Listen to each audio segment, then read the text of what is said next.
Something. We're gambling, guys. What's going on, puppies? Welcome to a brand new Poker Life podcast. My name is Joe Ingram, aka Chicago Joey. We're back podcasting in 2016. I took a long break for the World Series of Poker. If you guys have been following along with the channel, there's been video blogs, there's been videos. We just got done doing the main event update show, but we're going to be back podcasting. And I thought, what better way to kick off the podcast than with everybody's favorite person, the most popular person in the entire poker world, the most loved poker player in the entire poker world, podcast favorite, one of the favorite guests, Jason Moe, aka Cunty Cakes, is in the house. J-Mo, welcome back to the podcast. Who's that? Wait What's up? a sec. Who is that? No one important. What's going on? No one important. Wow, why you big timer like that, bro? No comment. All right. Well, I don't know who that girl was, but guys, we're live on YouTube. We're live on Twitch. You can check the podcast out. You can find them on iTunes. Also, podcast schedule for this week. We're having Kate Hall on tomorrow, 6 p.m. Eastern. Dan O'Brien on Friday, 4 p.m. Eastern. After that, we got a lot of guests lined up.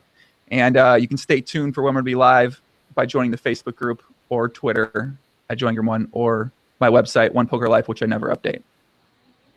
And that's it. J-Mo, let's get into it, man. What's going on with you, Poppy? How's things going, man? How was your summer? How was the main event? How was Las Vegas? Summer, I ended up losing a lot of money, so it wasn't too good. Main event, I did not cash, but I had a few swaps that went deep, so it wasn't too bad. What was the third question? How was Vegas? How's life, buddy, going? How's life going? Oh, life is fantastic, actually. I actually just bought a house in Vegas, and I've been like furnishing it and stuff like that, having fun with that. Got like a virtual reality system that I've been grinding. It's a lot of fun. I've been going out, eating nice dinners, having a few drinks. I don't know, life's good. So when you say you've been furnishing the place, you mean like you've actually been at Home Depot or you've been in the catalogs? You're the one. You're picking out the furnishings yourself. Sort of. I've had some assistance. Oh, assistance by that young woman that was just in the room? Yeah. Among other people.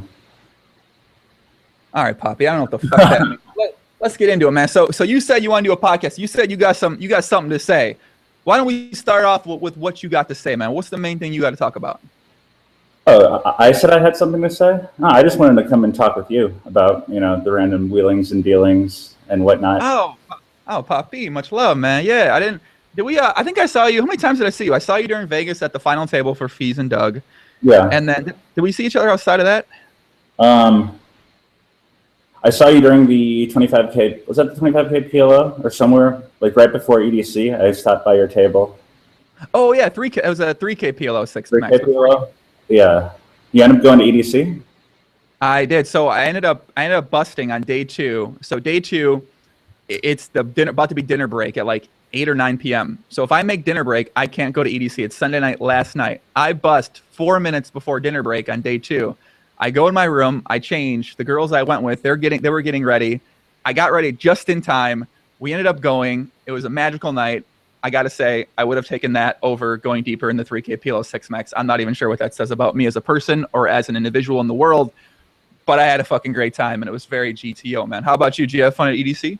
Yeah, I actually only ended up going one day. I didn't go the first day because I didn't get tickets in time. And then I went the second day, and I was going to go the third day. I was actually going to go with you the third day, but then I decided that I would show up like really late, and the later it got, the lazier I got. I ended up going out at maybe like 2 or 3 a.m., but I didn't really experience the full night of partying and mayhem and stuff like that. But it was reasonably fun. Yeah, I forgot because we were gonna get a ride and go with you. You should have went because it would have been me, you, a girl that I was with, and another girl that I don't know. I mean, I'm not sure what would have happened, but I mean, it would have been fun to see. Yeah, that would have been perfect. Would have been a good time, man. So what else was the highlight of the summer for you, kid? What have you been doing with yourself? I've seen Snapchats. I've seen a lot of meals. I've seen maybe some extracurricular activities, maybe some terms of service violations. Oh no, I would never. I would never violate the terms of services of any establishment. What's been the highlight of the summer for you so far? EDC's been fun. Just having like all my friends in town and just doing stuff. It's been pretty fun. I've been going out to eat a bunch nice restaurants. I actually haven't been to the club at all this summer, which is probably a good thing. Went to the pool a few times. I don't know. I haven't been playing that much poker. I think I've played like 10 tournaments this summer. Played like 3 or 4 live cash sessions. Other than that, just been like hanging out, working on some stuff. I've been working out more. I'm like in reasonably good shape now. Wait, hold on. Working out more? Why don't you? What you got? What do you got? You working with, kid? Wait, I can't see. You can't see. You got to. First of all, you got to step back. I do. You got to step back. Wait a second. Put the sleeves up. Hold on. You got to roll up the fucking. Oh shit! Hey, oh shit! Look at our boy J-Mo, Poppy. I actually haven't been lifting that much, but I've been like getting out more. I've been playing a lot of Pokemon Go. I've played like 3 sessions of Pokemon Go where you go to the park, catch some Pokemon. Park is filled with people catching Pokemon. I've been playing the VR system, which is actually like a pretty reasonable workout. Nice, man. It's very nice. So you're lagging. So you got that? Or maybe not. Okay. So are you settling down full time here in Las Vegas? You just bought a house. I see you putting a pool in there. Are you finally done living in Thailand? Are you done living in Vancouver? What's your plan here? I'm probably done living in Vancouver due to the stars. Okay, it's like the only reason I actually was in Vancouver is so I can play on stars. Like that's the reason I've been living there for the past like 3 or 4 years. And like the cost of living is like really. Hold on, let me close this door.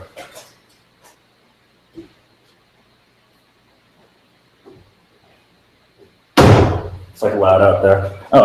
So the cost of living in Vancouver is absurdly high, and the only reason I'm there is, to play on stars. So I'm probably gonna spend more time in Vegas. I'm gonna go to Barcelona at the end of the month, and I'm gonna go to Thailand and Macau and Manila after that. But I'll probably be back in Vegas sometime at the beginning of next year, maybe after Australia. For someone that alleges to only fly first class, saying that Vancouver's cost of living high, I don't know, man. It can't be that high. Okay, I'm a baller on a budget. I get my first class tickets very cheap. You can also get your first class tickets very cheap by visiting the site ionlyflyfirstclass.com, which gives you 40 to 70% off base value of business and first class flights. Is this podcast sponsored by ionlyflyfirstclass.com? I'm just giving like a friendly recommendation to all the viewers who want to. Maybe they should sponsor the pod. Listen, if Dave wants to get in touch with me, maybe I'll let him sponsor the pod, man. Think about it. We got a lot of high net worth individuals that watch the podcast. We have people that travel a lot for poker, interested in flying first class. Exactly. I'll make some moves. See what we can do. See if we can get a nice. I don't understand. You remember that time you were spotted in business though, or not in business and coach? Economy. Yeah, I remember that. The problem is like the domestic flights. They don't have a reasonably priced first class because like the seats are basically the same as for first and economy, and it costs like 4 times as much, and the flight's like a few hours. Okay, GTO. Dare I say GTO? Okay. I feel that. All right. I actually have a pretty funny story about that. So I was playing the one drop, and you saw me during the one drop. I was sporting my I only fly first class hat, right? So okay, we did it. We did a video together. We did a Twitter cast together. So I was at a table with Chamath Palipatifa, I think that's how you pronounce his last name, and Jason Kala. I can't pronounce his last name, but basically 2 millionaire or billionaire guys in like the startup tech space that I actually follow on Twitter and like really interested in their work. So we were chatting back and forth, and I had the I only fly first class hat on, and Jason says something like, "That is like the most obnoxious hat I've ever seen in my life." And I respond by saying, or asking him how much I would have to pay him to wear this hat for the remainder of the tournament. And I like handed it to him, and he just like laughed at me and told me I couldn't afford him or something like that, which is pretty funny. Bang, bang. So do they follow you back on Twitter? Yeah, they did. Big time like that. Also, No Shorts is at my table, and we played a pot where I like open and he jams on me for, I don't know, like 20 or 30 big blinds, so somewhere in that vicinity, like a pretty big jam.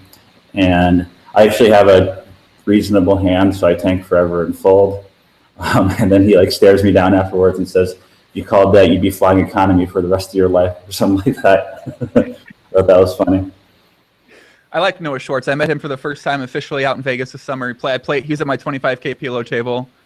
I've always heard he's an entertaining, funny guy, gregarious guy. So I enjoyed playing with him. I thought he played. He's awesome. He's like he's fun to play with. Yeah, I would have expected, playing with a mainly guy you think of like as a live no limit hold'em tournament player, that he might not have played PLO that well. But I actually thought he played PLO pretty well. I wouldn't say like I didn't have any expectations going in. Just kind of what you assume about someone who you think of only as like a live no limit hold'em guy. I was pretty, I wouldn't say I was surprised, but I was just like, it was interesting to see because, I don't know, do you associate that too? Do you associate these live no limit hold'em tournament players? Like when I see I don't want to mention any names, but when I saw certain people like entering the 10K and 25K fields, I was like, oh, they're probably, they're probably good at tournaments, but they probably aren't very good at PLO specific tournaments. Yeah. I imagine that like a lot of the tournament players that play the 25K PLO aren't that good at PLO. But then tournament PLO is way different than actual PLO. It is. Especially when you get like ISCM factors, when you get like money bubbles and stuff like that, and like the value of each chip and how equity runs. You get in a lot of weird spots. It's very hard to actually get to the money. There's a lot of hard spots before you get to the money. Yeah. Especially there's like 3 days of hard spots in the 25K PLO. So it was a fun tournament. I wish they had more. High buy-in PLO tournaments. They don't. Won the tournament, right? I saw James playing, or he was three-handed, and then it was like James King Dan, and I forget the third guy's name, but he was also like a PLO, right? Yeah, Jeans ended up taking down the tournament. Of course, Jeans wins the only tournament that he plays for the summer.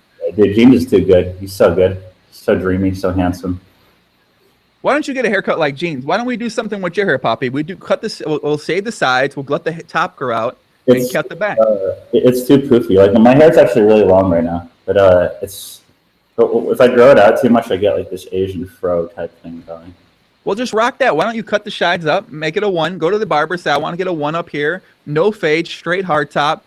Let the top grow out a little bit, man. Throw a little fucking swag in your hair. Like a flat top type thing? Or are you talking about like a faux hawk type thing?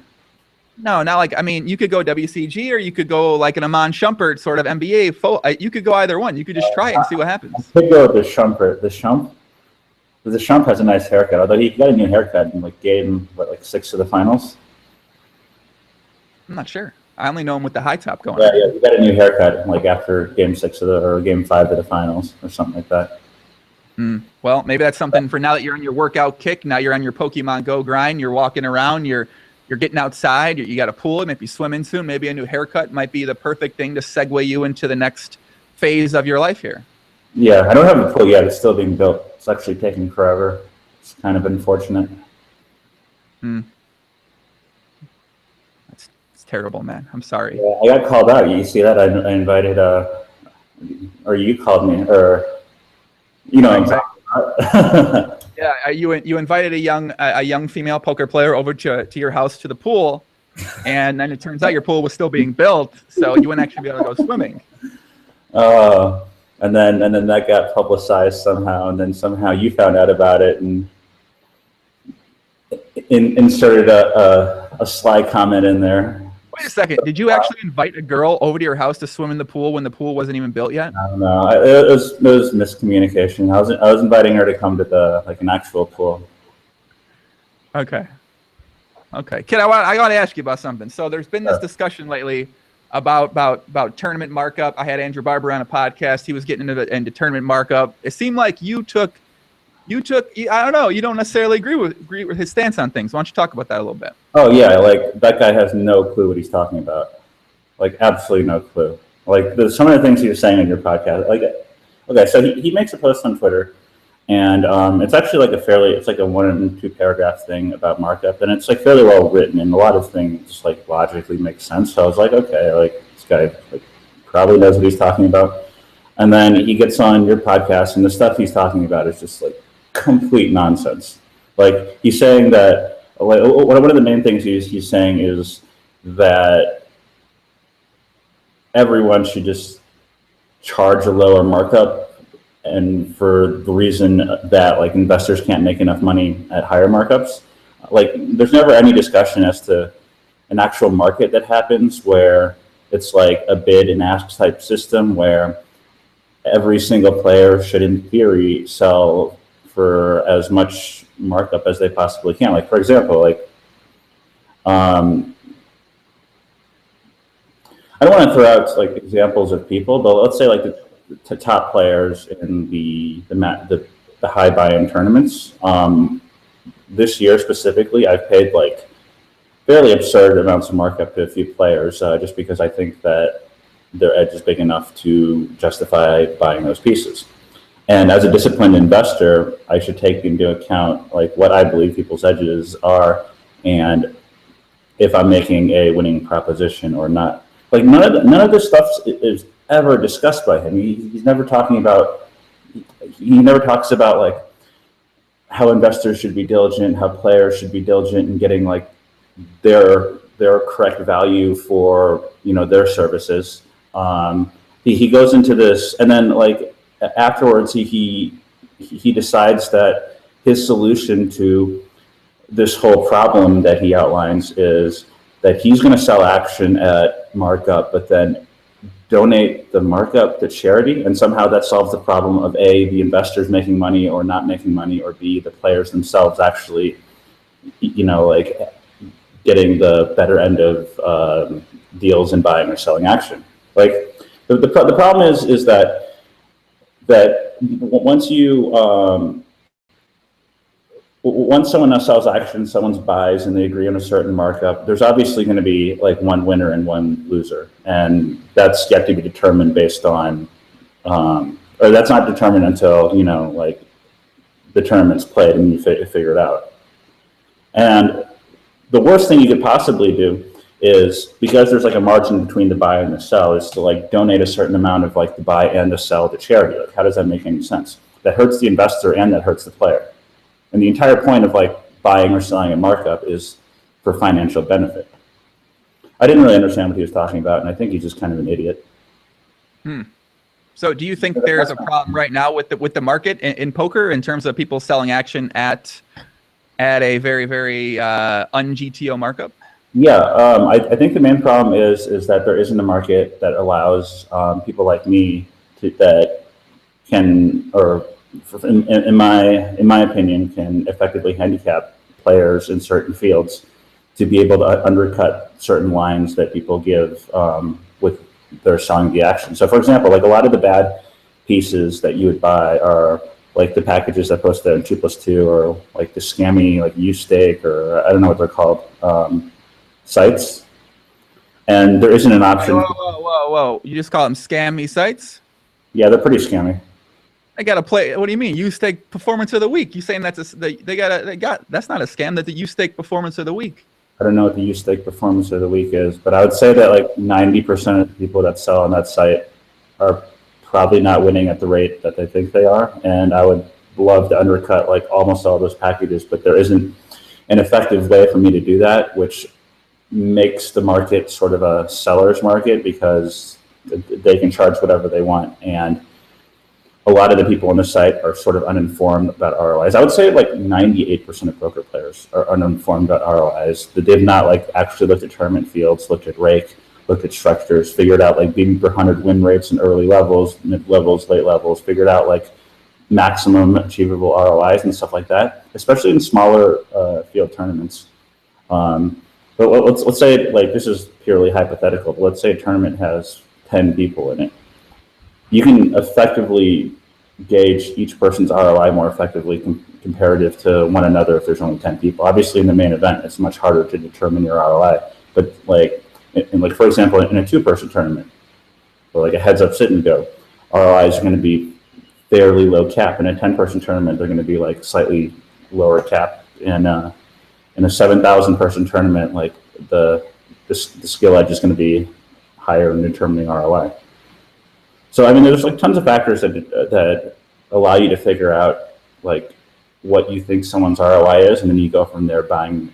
Like for example, if someone has what you believe a 30% ROI, and they're selling at like 1.2, you're still making 10% in theory on your investment, which is pretty good for most people. It might not be good enough for some people, but I mean, at least there's some sort of metric that allows you to determine like where you invest your money and where you don't invest your money. But I would say that like over 90% of the players or the investors that buy like small pieces just for the sweat don't have a good metric as to determining like which pieces are profitable and which pieces are not.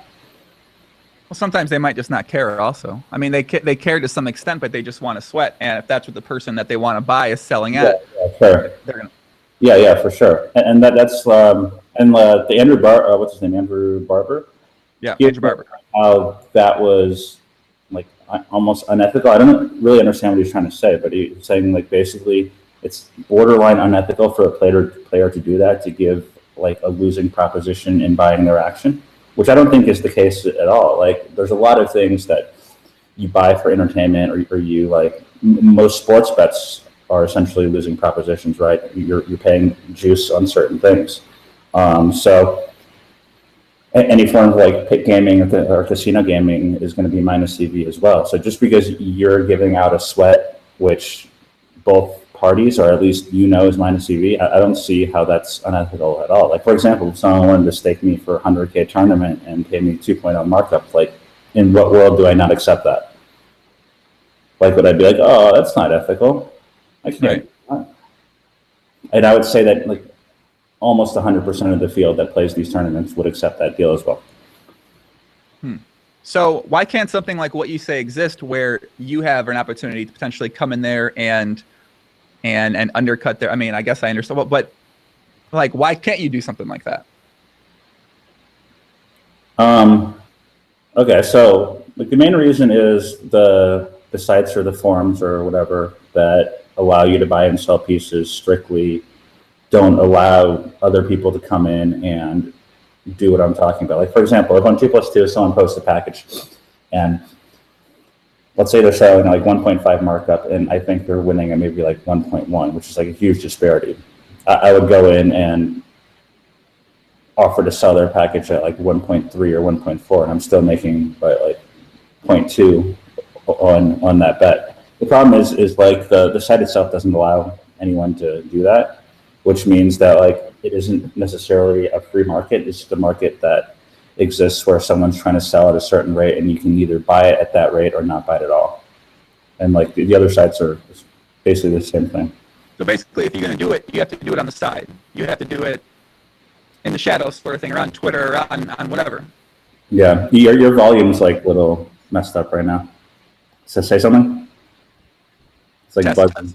Yeah, it's like buzzing. Or you hear that? No, I can't. I don't know what's happening. Man, this fucking thing. I don't know what's happening here. Let me test it out here and see. Is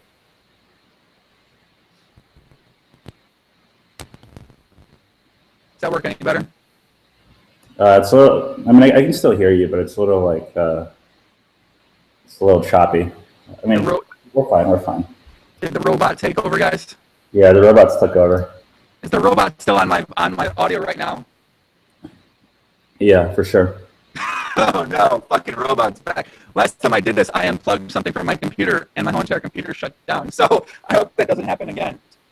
Yeah, your mic's a little fucked right now. Okay, hold on.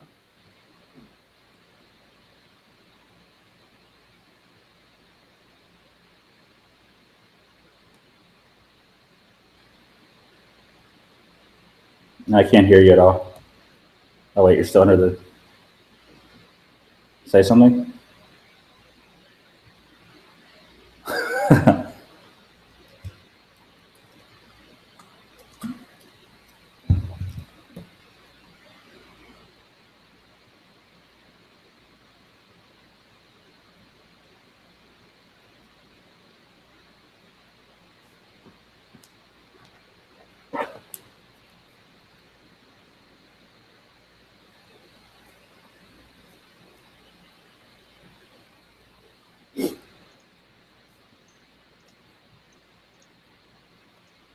Here, mouse clicks. So technically I can use this right now, but but I can't hear you right now. So Hear me? Oh shit! it's an error, guys. It's an error. Let me get this figured out here. This microphone's been giving me issues. Guys, we're live. Sometimes crazy things happen here. Hold on a second. Let me see if I can get this fixed. Ay. I can hear JMO, but JMO can't hear me. I can hear you. Perfecto. What was it like being a PLO bot? I don't know. My mic is fine, correct? It is fine. You're right. It definitely is fine. I can hear you fine. Fix this audio box. Let me see here. Hold on a second. JMO, you just talked with some questions in the chat here. Or you can't see the chat. I can see the chat. Technical difficulties. Technical difficulties. Down. I'll look Down. Oh wait, it's back. Talk, JMO. Hello. Oh, good. All right. Yeah, I don't know what happens there. Yeah, I don't know what happened either. Put the mic back. Okay. Let me know if it happens again. All right, you sound good right now. All right. Perfect. Guys, technical difficulties. I got to get this shit figured out. All right. So we were talking about the action and buying. So basically, for you, you can undercut it, and potentially you may be doing that right now, but it's just not. I mean, what's the issue with it? I mean, I'm not going to comment as to what I am or am not doing, but I just think that that is the main problem as to why a lot of these tournament packages get sold at incorrect markups, in my opinion. And then basically do you think there's anything we can do about it from this point in time, or anything needs to be done at this point in time? I don't think anything actually needs to be done because it's effectively a free market, right? Investors are going to invest in players, and if they make bad investments, they'll lose money on average. And as investors keep investing in losing propositions, they're going to run out of money, and therefore they're not going to have more money in the future to invest in these same packages, which would effectively skew the market in favor of the buyers. So there's like less quote unquote whales on the buy side, which makes it harder and harder to sell packages that are unprofitable. Mm-hmm.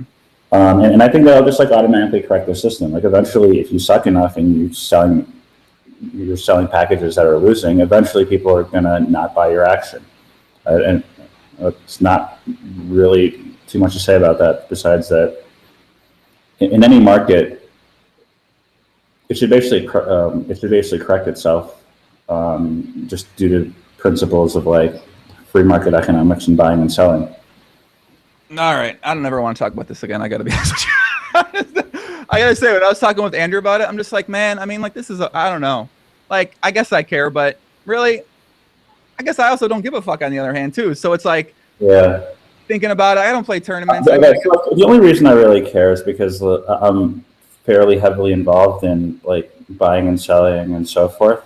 Right. And I don't know, like I just see the entire market as filled with like opportunities one way or the other. You know, like if you see someone selling action where they're undervalued, that's like a direct way for you to make money. If you see someone who's selling action and you think they're way overvalued, and if some way you can undercut them on that package, you know, that's another way that you can make money. And like I just see the entire like the poker system or economy as like a game where I'm a player and I just do things that improve my bottom line and that make me money in the long term, whether it's like buying people, selling people, whatever. So like, okay, sorry, go ahead. I'll say there's a time this summer when you on a good spot to try to make some money, and that was during the ladies event at the World Series of Poker. You put something out on Twitter, I'll buy action against any fucking woman. You basically said I'll bet against any woman in the entire tournament for the most part, right? Yeah. I just wanted to book against. Okay, so I've actually played the ladies event 2 or 3 years ago. The structure is not good. It's on average, I think it's the same structure as a WSOP 1K. So you start the first level with the blinds, second level you have like 50 big blinds. Third level, you have 33 big blinds. I think it's 10-handed and there's 10% rake. So the average player in that field, 9. And I honestly don't think that like very many people are winning like 60, 70, 80% in that tournament. Yet every female poker player thinks that like they're absolutely crushing that field because it's like, oh, it's the ladies' events off this tournament of the year. Yeah, I'm winning at like 200%, 300%, whatever they think, which is simply not true in my opinion. So yeah, that went pretty well for me. Did any women end up punishing you, or did you end up making money off most of the women? I made money off every single woman that booked action. I think I had one cash, and the cash didn't cover the amount that she paid for herself. Wow. So are you planning to do that in the future? I don't know, probably not. I might get in trouble with like illegal gambling or something like that. The feds might knock down my door, but I was just doing that just for fun. But I might not do any more in the future until it becomes, you know, like more legit and more legalized. Like I was also trying to set lines for all the GPL matches and stuff like that, and I feel like GPL is just going to be a failure without, you know, that kind of interest. But like, so wait, how can it be legal for me to buy a piece of someone in a tournament, but it's not legal for you to buy a piece of that? I mean, you're kind of buying a piece of betting against it. It's essentially the same thing. It's like I don't know the semantics of the laws. I mean, I know I can't like just run a sports book on my own or something like that, where I'm taking bets from like a ton of people without like a gambling license. Okay. But I'm like registered as a, or I pay my taxes as a self-employed professional gambler, and like I pay taxes on like everything I do basically. So maybe it's not out of the realm of possibility that I honestly don't want to like be too big time and risk it. I feel you on this puppy. So you mentioned we talked about GPL before. So basically, after he's in Vegas, you still think it's going to be a failure? You still think it's got no chance to work? Yeah. So like the first week I was in Vegas, I actually went to the Win or Encore Poker Room opening party, and I was out with a few friends, and I talked with Alexander Dreyfus about the whole GPL thing. I do have I don't know if like he wants me to share like everything he said about it, but basically a lot of money, like a ridiculous amount of money, was invested into GPL, and he clearly has plans in the next like 2 to 5 years that haven't like come to fruition yet. So it's hard to say whether it's going to be like a success or failure. But I mean, it's been going on for how long? Like 6 months or something like that. And about 6 months, yeah. If you look at its viewership on average on Twitch, it doesn't even make it into the top like 3 to 5 poker streams at any given time it's on average. Like especially during Scoop and stuff like that, it may not even make like the top 10. But it just doesn't seem like that many people are watching or that many people care.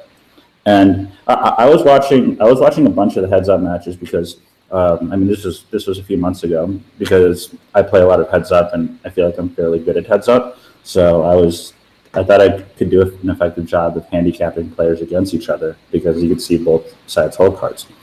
And even as a heads-up player, I got super bored within like the first few matches I watched, and these are like somewhat interesting matches. Like I was watching like people like Jungle play, people like Olivier Biscay, and it's just like not that exciting to watch. And then the whole cube thing, I think they paid way too much money to build that like ridiculous cube thing, and it's actually kind of hard to follow the action, because you watched like the stream with like the cube and how they do. Yeah, like, I've been to the cube. I was in the cube before. It's actually like kind of.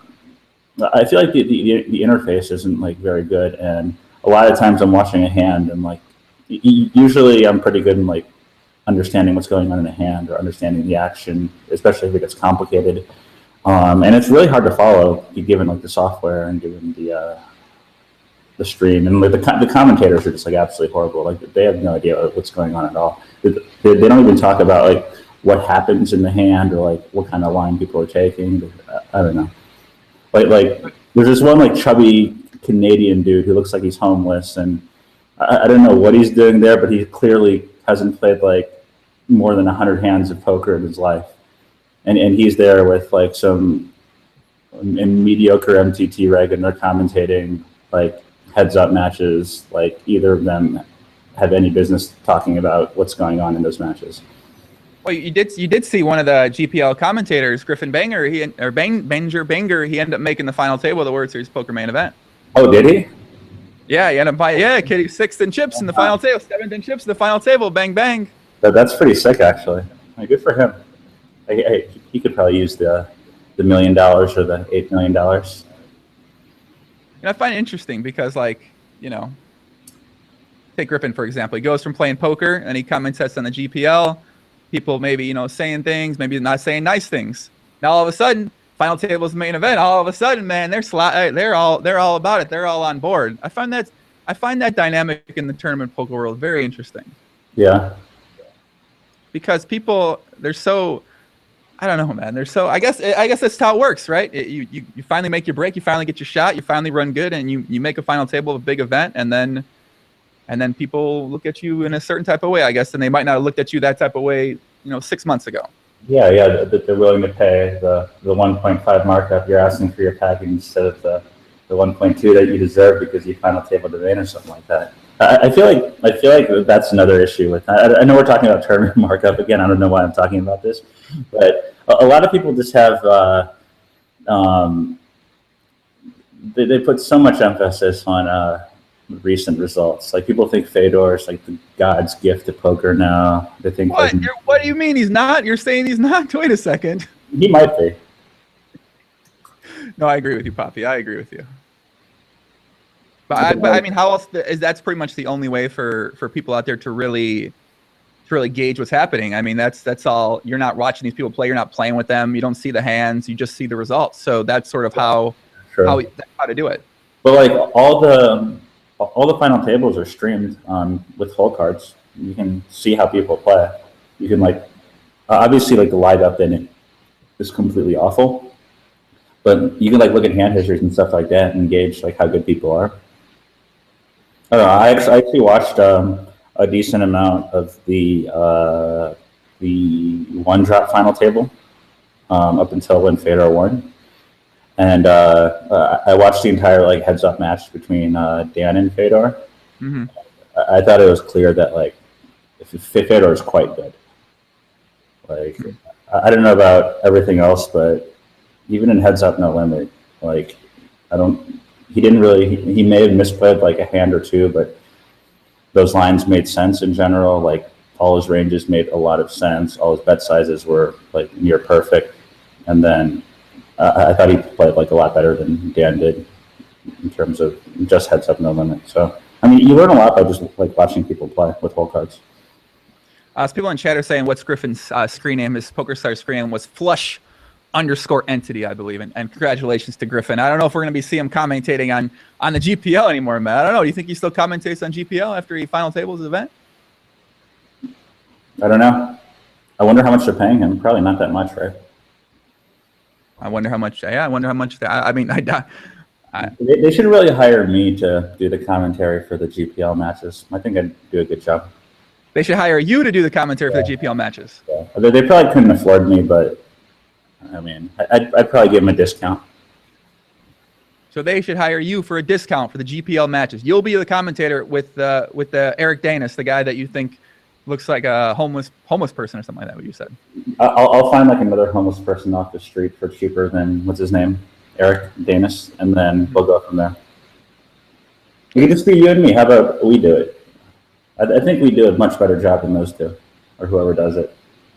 And then, like, what's the woman? There's like some woman in some room with like a British accent, and she's there. Laura Cornelius, man. That's Laura Cornelius. Shout out to Laura. The fuck is Laura? Who are these people? Like, what are they talking about? They like go back to like the room, and I don't know. some nonsense going on. So you're saying the format doesn't work when the people are very much unknown. You're saying that it works in other genres because the people are well known that are doing those type of things. Watch any actual esport. The commentary is also from like the top players, right?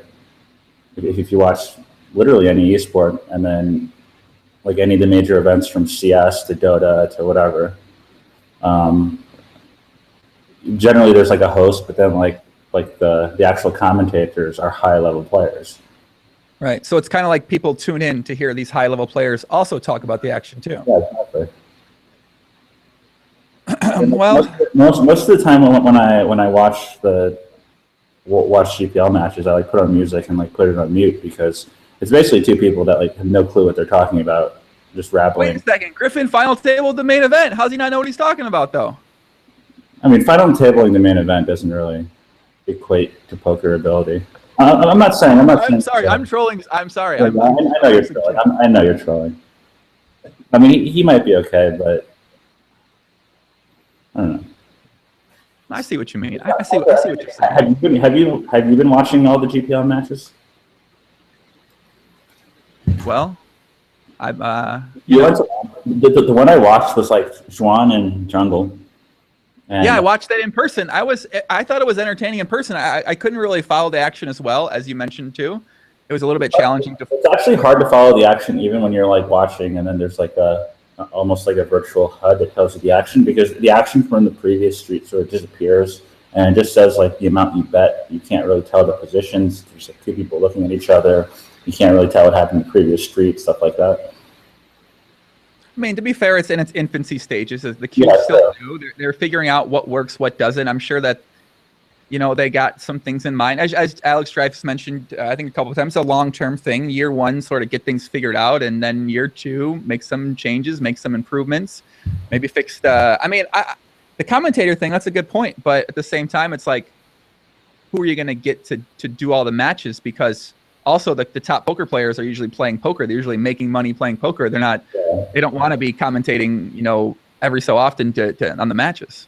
No, that's why you need to I don't know, pay them more money. I imagine like the commentators right now aren't getting paid basically anything. Yeah, maybe if you had would you consider? For example, like how good of a job would Doug do commentating these heads-up matches? He's like highly entertaining. Has a great personality. He understands poker very well.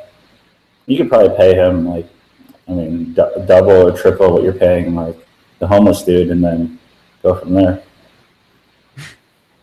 He wears like his upswing patch, I don't know. It's an idea. All I'm saying is that like the entertainment value of these matches, or like the content, and there's like hours and hours and hours, and there's like so much shit if you want to watch it all to go through. It's just all incredibly boring. And I'm pretty sure that most poker players would agree. Well, like, I don't know any legit like professional poker player that like wakes up and looks forward to 3 hours of GPL matches in a day. I mean, I think even if they had Doug in there, wouldn't save a lot of things. I mean, it's just like, as you mentioned, it's just not very entertaining to watch. I mean, I've never watched a heads-up sit and go in my motherfucking life. I'm certainly like, yeah. It's just not. I don't know what you can do. How can you sportify? How can you make it entertaining? I'm not really sure. Poker's like, especially when like there's no money being wagered. We're essentially watching people play money poker. Like it would be way more entertaining if GPL was actually played for like hundreds of thousands of dollars. But then like obviously most of the field wouldn't want to enter. Right. I mean, maybe you could get staked in it. You get investors that put you in the. I mean, listen, I don't think that's going to happen. I'm literally dreaming right now, first of all. But yeah, I don't know, man. We'll see. I mean, I've watched a couple matches. I feel like when I actually turn it on and watch it, like the six-handed matches, I think they're. I feel like I might not be like I got to tune into this, but when I do tune into it, it's usually like I enjoy watching it to some degree, but then when it gets all going all in, like, and then I'm just like, I don't give a, I stop caring when it's like coin flips and stuff like that. Yeah, for sure. It's also somewhat entertaining when like the players themselves are talking about they're in the middle of the hand and they're like explaining their process. Like, I think it would be a lot better if every player was just mic'd up and the host basically said nothing and allowed the players to like talk through the hands, or maybe have like a group chat where all the players could, talk with each other. Yeah. There's actually an app game in China that's pretty big. They play pretty high stakes poker there, and the way it works is on each of the players can like hit a button to record their voice, and they like say something at the table, and it'll be like announced on everyone else's phone and stuff like that. And there's other cool stuff where you can like throw tomatoes at people, and it's just stuff that's like kind of cute and makes the game a little bit more fun. So do people use those from like the cuddle cafes? They're in the cuddle cafe playing the thing on their phone? The cuddle cafe? Yeah, cuddle cafe. You know what a cuddle cafe is. Yeah, I know what a cuddle cafe is. I guess they could do that. Yeah. I don't know. Let me get some shots people in the chat, guys. We got a lot of people in the chat, a lot of regulars that tune back in on Twitch, on YouTube. Let me see who we got out there. We got my boy Labix Poker. What up, puppy? He says, yeah, LMAO at the commentators too. Basically, heads up deep hypers. Then you see Grafton say stuff like, it's really surprising he lost this game. Yeah, okay. 420 Ninja, what up, puppy? Daniel Ingalls, Dan Nolan, Matt Smith. We got Chris P on Twitch, Mick Nitty, Transpired. Backo Joe, your hair is getting kind of long, puppy. Yes, it is, my friend. It is getting very long. I'm growing my hair out to look like fucking Jesus, dude.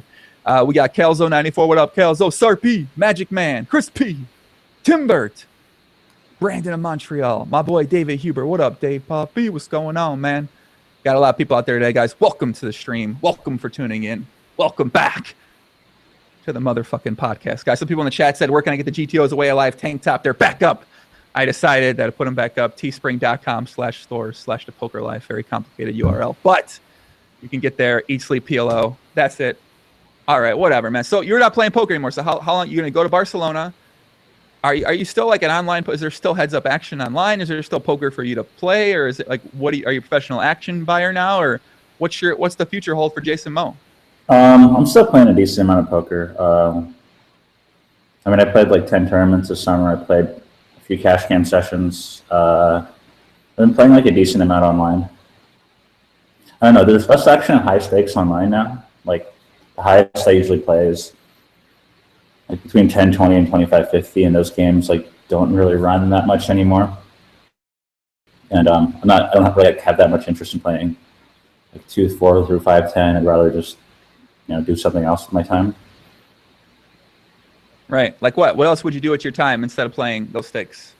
I haven't really thought about it, but I've been doing like a lot of reading about like real estate investment stuff, like cryptocurrency.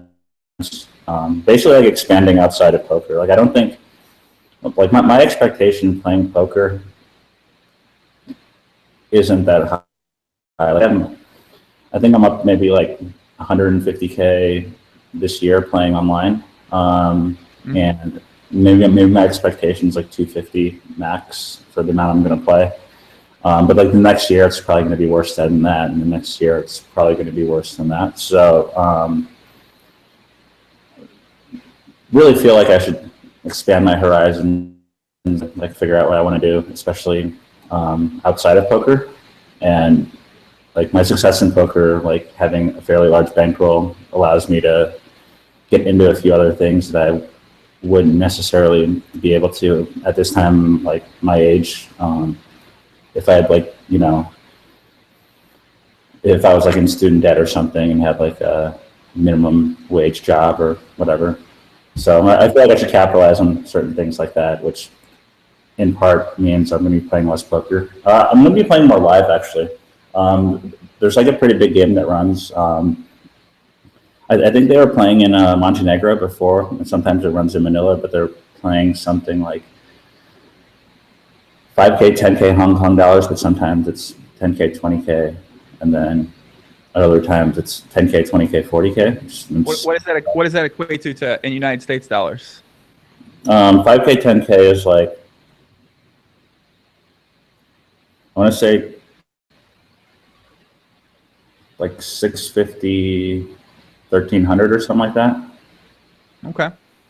And then obviously, like with the third blind, it's going to be 650, 1,300, 20. And then the biggest game they probably, I don't know what the biggest game they play is, but I know they play at least, sometimes they play with like game. Obviously, that would have to like sell a lot of action to play, but it's just a lot more fun to play big games and gamble for a lot of money than to grind out lower stakes for a smaller edge. Well, are there pros in this game? Who's playing in these games in the Montenegrin shadows of the world? I don't know, some Asian businessmen, some pros you may or may not know. Pretty sure Ivy plays that game. Pretty sure Dwan plays that game. Has Dwan he's just been playing poker every day for the past like 10 years or something like that, it seems like. Poker and Baccarat and I don't know what else. Mm. Yeah, rumor has it he loves his Baccarat. He's stuck like infinite playing Baccarat. So is he just like a complete an Asian person at this point in time? All his friends are Asian. Yeah, he's basically an Asian person. Hmm. Is he trapped in a dungeon? Like there's some suspicions that he might be. No, I heard they let him out on good behavior for the summer. He was spotted in Vegas this summer, so I guess they let him out of the dungeon. He was spotted in Vegas this summer. I didn't hear about that. Yeah, he was at Aria. Interesting. Did you play any cash games at the Aria at Bellagio this summer? No, I did not. Oh wait. Bang bang. You can't play there, can you? Yeah, I still can't play there. That seems like a bad thing, a reason to stay in Las Vegas if you can't play at the Bellagio or the Aria. I played a few sessions at Encore. The games there were okay. I don't know. Apparently, the games at Bellagio and Aria, besides like the really big ones, weren't that good because there's like a lot of regs in for the summer that were just playing every day. So the 25, 50, 50, 100 is probably pretty tough. I also heard a rumor that a bunch of like the fun players that play at Bellagio got, I guess, like, I wouldn't say tricked, but now play in a sort of semi-private game with a few of the regs there that they want to play with. Or I don't know the exact details, but basically what happens is like there's a game that runs that isn't necessarily private, but it's like, hey, let's meet at like the Planet Hollywood at 2 p.m. and play this game, and no regs ever going to show up to play like 100, 200 at the Planet Hollywood or know that game's going to run, or at the Flamingo and stuff like that. But that's what they did actually a few years ago. They were playing 501k PLO, and this is actually a while ago. And the game was like a bunch of old school like Vegas regs, like Freddie Deeb and Sammy Farha and a bunch of those guys. And then like back in the day, a lot of the online new school guys wanted to play, like Deldar, and I forget who else was wanting to play that game. And obviously like the old school guys didn't really want like the online wizards in their game. So what they would do is they would run the game at the Flamingo. And the Flamingo poker room generally only has maybe like 1-3 spread. Maybe you're lucky to get like a 2-5 game there. And then there's like a 501k PLO at noon on a Wednesday at the Flamingo, and no one knows that, or no one knew about the game running there. So even though it was a public game, no one's gonna pick up their stack from like the 2-5 Flamingo game and jump into 501k. So it's essentially a private game, and I feel like that's what's going on now. Because with the better games you get in, the more money you make. So a lot of the regs, or I know at least a handful of the regs, are doing stuff that may seem unethical, but you gotta do what you gotta do to get paid. Yeah, I heard one of the highest stakes PLO game this year is at the Green Valley Ranch Casino. Yeah, the Green Valley Ranch is it's a little bit off the strip. It's a good spot. Yeah. Little do most people know about these things, right? It's quite interesting. But yeah. Pretty stupid. I hate the politics of live cash games. And like one of the reasons I like playing in Macau is that there basically aren't politics. You just have to be there on time, and you have to play through any lineup to play in the game you want to play. and that sort of just like weeds everyone out. Like it's tough when you have to wake up, or I don't know what people's schedules are like, but the wait list I think resets at like 6 or 7 a.m. So you have to get there at like 5:30 a.m., 6 a.m. And then you just have to play this game. Let's say the game is like 1K, 2K Hong Kong dollars. You have to play that until like 7 or 8 p.m. until so like maybe you have to play like 12 hours straight with only regs until the fish show up.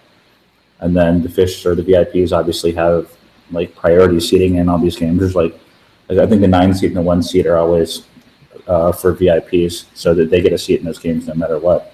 And in order to get in that game, you basically have to battle it out with the best regs until like you give up or they give up, and then whoever's like the last man standing among the regs gets to play with the fun players, which I think is the way it should be. You know, it shouldn't be based on like who organizes the game, who runs it, or like who's friends with the organizers of the game, who pays the organizer like a little bit of money to get in the game. It should just be based who gives the organizer a piece of themselves in the game. Yeah, and there's a bunch of shady shit that just like goes down because like there are no rules to enforce who gets in the games and who doesn't get in the games, especially in Vegas. So there's just like a bunch of shady shit that goes down. I mean, you can be like on the good side or the bad side of the shady shit, depending on who you know or who you don't know. But like the system itself, I just don't really like the politics of live poker. Usually when I play, I'm just here to play poker. I'm not here to try to like bribe myself into a game, try to make friends with people in order to get into the game again, stuff like that. I guess 2 things. One, you could say that you maybe, I guess, so you probably can't get in these games now, can you? Which games? The off-strip private games, the off-brand, off-casino private games. Probably not. Right. But you can kind of understand it from the fun player perspective as well. Like they want to have fun. Maybe they have fun with a certain group of people, a certain for sure. kind of organizer person who organizes the game, sets it up, plays with people they like, and otherwise they maybe just don't want to play. Maybe they'll stop playing as much, or they won't play at all. Okay, so first of all, the fun player's interest and the organizer's interest aren't necessarily the same. Like the organizer is gonna put into the game not necessarily who the fun players want to play with, but who gives them the most action, or who like tips them the most to get in the game, or who they're better friends with. I guess so. I mean, so none of this happens in Macau or Manila or Montenegro. It's all there's no why wouldn't it? I just don't know why it wouldn't happen. It doesn't happen specifically in Macau at the Wynn because of how the waitlist system works. It happens in the game in Manila. There are a few times I went and I tried playing, and they're like, "Yeah, we want to play like 7-handed today or something like that." So you can't play, which is kind of annoying. Well, I guess a big skill or quality in these games is to be able to figure out how to make yourself someone that they all want to play with. Whether it's Funky Frog in the chat says yes, but a lot of people act fake to get in these games. I mean, isn't that kind of what you have to do? You have to act a certain type of way or be a certain type of personality to get in these games? Yeah, for sure. That's why, for sure. That's why like JRB just gets in the best games, wins all the money.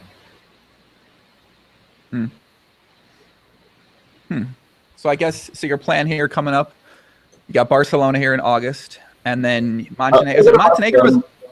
I'm gonna go to Barcelona, but I don't know how much poker I'm actually gonna play. I have a lot of friends that live in Spain, like Spanish poker players, and summer in Barcelona is actually really nice. The one downside of going to Barcelona in August, which is when the EPT is that all the Spanish are like fucking lazy. They're just like the laziest people on earth. But anyways, for some reason, all the best restaurants go on a like 1 to 2 month hiatus where they just close for 2 months straight. Okay. Which is kind of tilting. It's like every year I go there, I want to go to play. Like there's tons and tons of good restaurants in Barcelona, like tons, and most of the ones I want to go to are closed during that time. I love Spain. They just close the restaurants down for the summer, huh? What a. Oh, I also might do this thing that Don was telling me about. He did with his car. I don't know if I'm going to buy a new car like this year or next year, but you can do this thing called European delivery for if you buy a BMW, and I forget how much you get off. I think you get like 8 or 9% off the price of the car if you go to Europe and pick it up from the BMW factory, and then they'll ship it to the US to you for free. And what he did last year, which I might try doing, like maybe, probably not this year, but maybe beginning of next year or next summer, is like he just took his car and drove around Germany for like 2 weeks. He went to this car hotel, basically, which is a hotel on a racetrack where you can just drive your car around the racetrack. Okay. And he said it was a lot of fun. Interesting. I might try that. Depends on how broke I am, though. I haven't decided. Okay, so Fees recently got an M3 or M4 convertible. M6, I believe. That was an M4. M6, M4, who cares? It's an M4 convertible, and I drove around with him in it for a while, and I really liked it. And, okay, so I feel like living in Vegas, you have to get a convertible because it's just so nice to drop the top and then drive around without, like, it's rarely rainy, it's rarely a bad day. Sometimes during the summer it's too hot to drop the top, but when the sun sets or at night, it's like fun to drive around with the top down. So I want to get a convertible, and right now I have a convertible, but I get like berated by all my friends for having a shitty convertible all the time. So what convertible do you have right now? A Lexus, like IS 250. I got it like 2.5 years ago, I think. Who's berating you? Like mostly Fees. Doug's son as well. They both have nicer cars than me now. Dong as well. Dong also has a nicer car than me. Guys, listen, it's all about what kind of car you got in life, man. You need to, okay, I feel you on that one, okay. So getting berated, need to get a new car, might get a new car. You might go play some private games in Montenegro. Is it in Montenegro or is it in Manila? I don't know. I have no idea. I'm just told about the games and I go wherever. Probably shouldn't even be talking about it, but I don't know. There's poker being played at high stakes somewhere in the world, and I may or may not be joining the game. But I really do want to play some like high stakes poker. Who doesn't want to play some high stakes poker? I had a lot of fun playing the one drop. Like my starting table and my starting table had or my day two table had I told you like Jason and Shamath at it, and then like a few other guys that weren't professional poker players, but they were like a lot of fun to talk to, and it's like a much lighter mood. Like if you play any tournament in Vegas during the summer, on average, the table's filled with like maybe like 5 to 7 kind of shitty tournament regs that look depressed and aren't that interesting, and everyone's quiet on their phone. No one's really saying anything. Right. It's quiet. It's not very entertaining. So wait a second, JMO. What you're saying is that it's more fun to play with people who don't necessarily care as much if they lose the money as compared to professional players. Yeah, for sure. Or I mean, just had better personalities overall. Like even during the bubble of that tournament, to my right, I had a few of the like Fedor horses, like the young German kids that.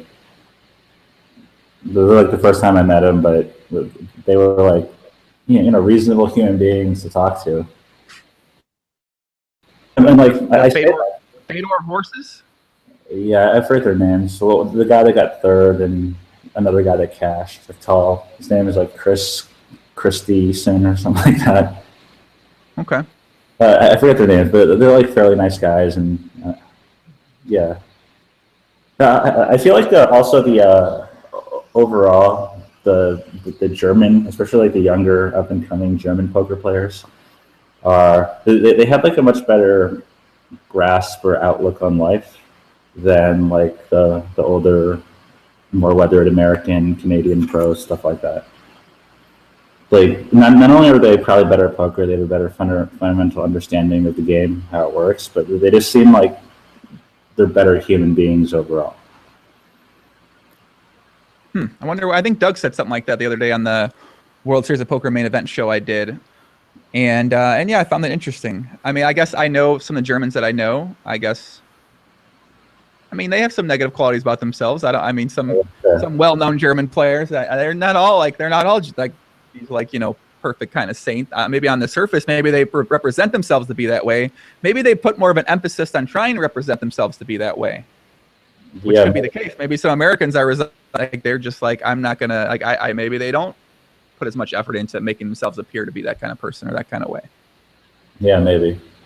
I think maybe it's because they're newer to the game and they're a bit more successful recently. Where I feel like there's a ton of like fairly mediocre MVT pros that have been playing for maybe like 5 to 10 years and haven't improved since maybe like 2012 or something like that. So the results are decreasing. They're still selling the same markup though, which is good for them. But they just seem like more withered and they hate life more. I mean, playing these tournaments. A good example is Stealth Monk. Like Stealth Monk, he was probably like a fairly reasonable poker player back in 2012, and then probably kind of like a life fish. Like I knew him from back in the day. He was friends with one of my friends, and this was when I was like basically broke, and he was bragging about being like a multimillionaire or something while drinking bottles of Jack. You ever see that video of him visiting like there was like Yellow Sub and oh yeah, I vaguely remember that video. Yeah. Like those guys, and and then I don't know. You have like a rough couple of years where you don't make that much money, you go on a downswing. It could be like fairly taxing. Yeah, I feel like a lot of Americans are sort of in that boat. They've been playing tournaments. They've only been playing live as well. So the thing with the Americans though is that they're just not good at poker. Like there are very few Americans that are good at poker, and most of them are good like on the elite level. Like you have like a lot of Americans haven't been playing online poker for the past 5 years. So they have a 5-year. The good ones are like a lot of them relocate or live outside the country. I honestly think that your average decent to good American reg that plays tournaments these days is substantially worse than like the average German or the average Spanish guy. The Spanish are actually pretty good at poker these days. Like I said, I think it really just all comes down to being able to play online poker. I think that's. I mean, sure. Americans have relocated, but they only relocate for a couple months out of the year, where these guys are able to play full time 12 months out of the year against really good players. They're playing against tough players in these fields online. Yeah. You're going to get better that way. That's just how things work. Yeah, definitely. I mean, that's kind of why I think you don't see many young guys playing PLO, like playing a lot of the PLO cash games. All the guys, anytime you see someone playing the cash games that's a little bit higher stakes, they're never American. They're always Euro, because how are you going to get good at PLO these days if you live in the States? Yeah, you got to be like Ansky or Ike, or just you're bad at PLO. Yeah. It's sad for the Americans, Poppy. I mean, it's only going to keep getting worse and worse as long as Americans can't play online poker. I think the gap between the skill levels is just going to keep increasing. For sure. Yeah, I was actually like, I played a lot with like a bunch of the young Fedor bots this summer. And I was fairly impressed. Like, they're good players.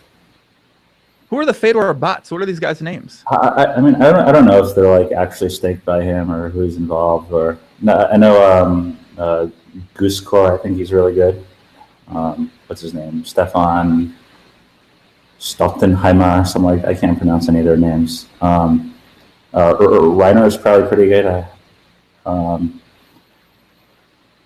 What's the guy? The guy who came in third in the one drop. His name is like Korai. I'm pretty sure he's also back. Wait a sec. So Fedor was 3-handed in the super high roller and the one drop with another person that he may or may not have had a piece of. Oh, he probably had a bigger piece of him than the guy had of himself by like a lot. Wow. I mean, he also had like, I imagine he had like a ridiculous piece of Reiner. Fedor probably won like 10 million this summer of his own money. Allegedly. I mean, I don't know if allegedly, J-Mo. That's my read. I honestly don't, like, I don't talk with Fedor that much. I don't know how much action he has. I know he's very confident in his game and he takes big shots of himself, and fair enough. I mean, he's obviously allegedly he had a very large piece of the number of the person who won the 300K super high roller ball. Allegedly. Yeah, allegedly. Allegedly. The kid's made all the money, and now he's retiring. He's retiring from a full-time slate. Yeah, it's probably a smart thing to do. It's tough to retire. I've been trying to retire for like the past 2 years, and I still like play poker almost every day. Yeah, you've been retired since you started coming on the podcast. You've been retired the first time. You're like, I'm retired from poker. Yeah, yeah. But I'm really going to play less and less, I think, and try to like do other things to my life.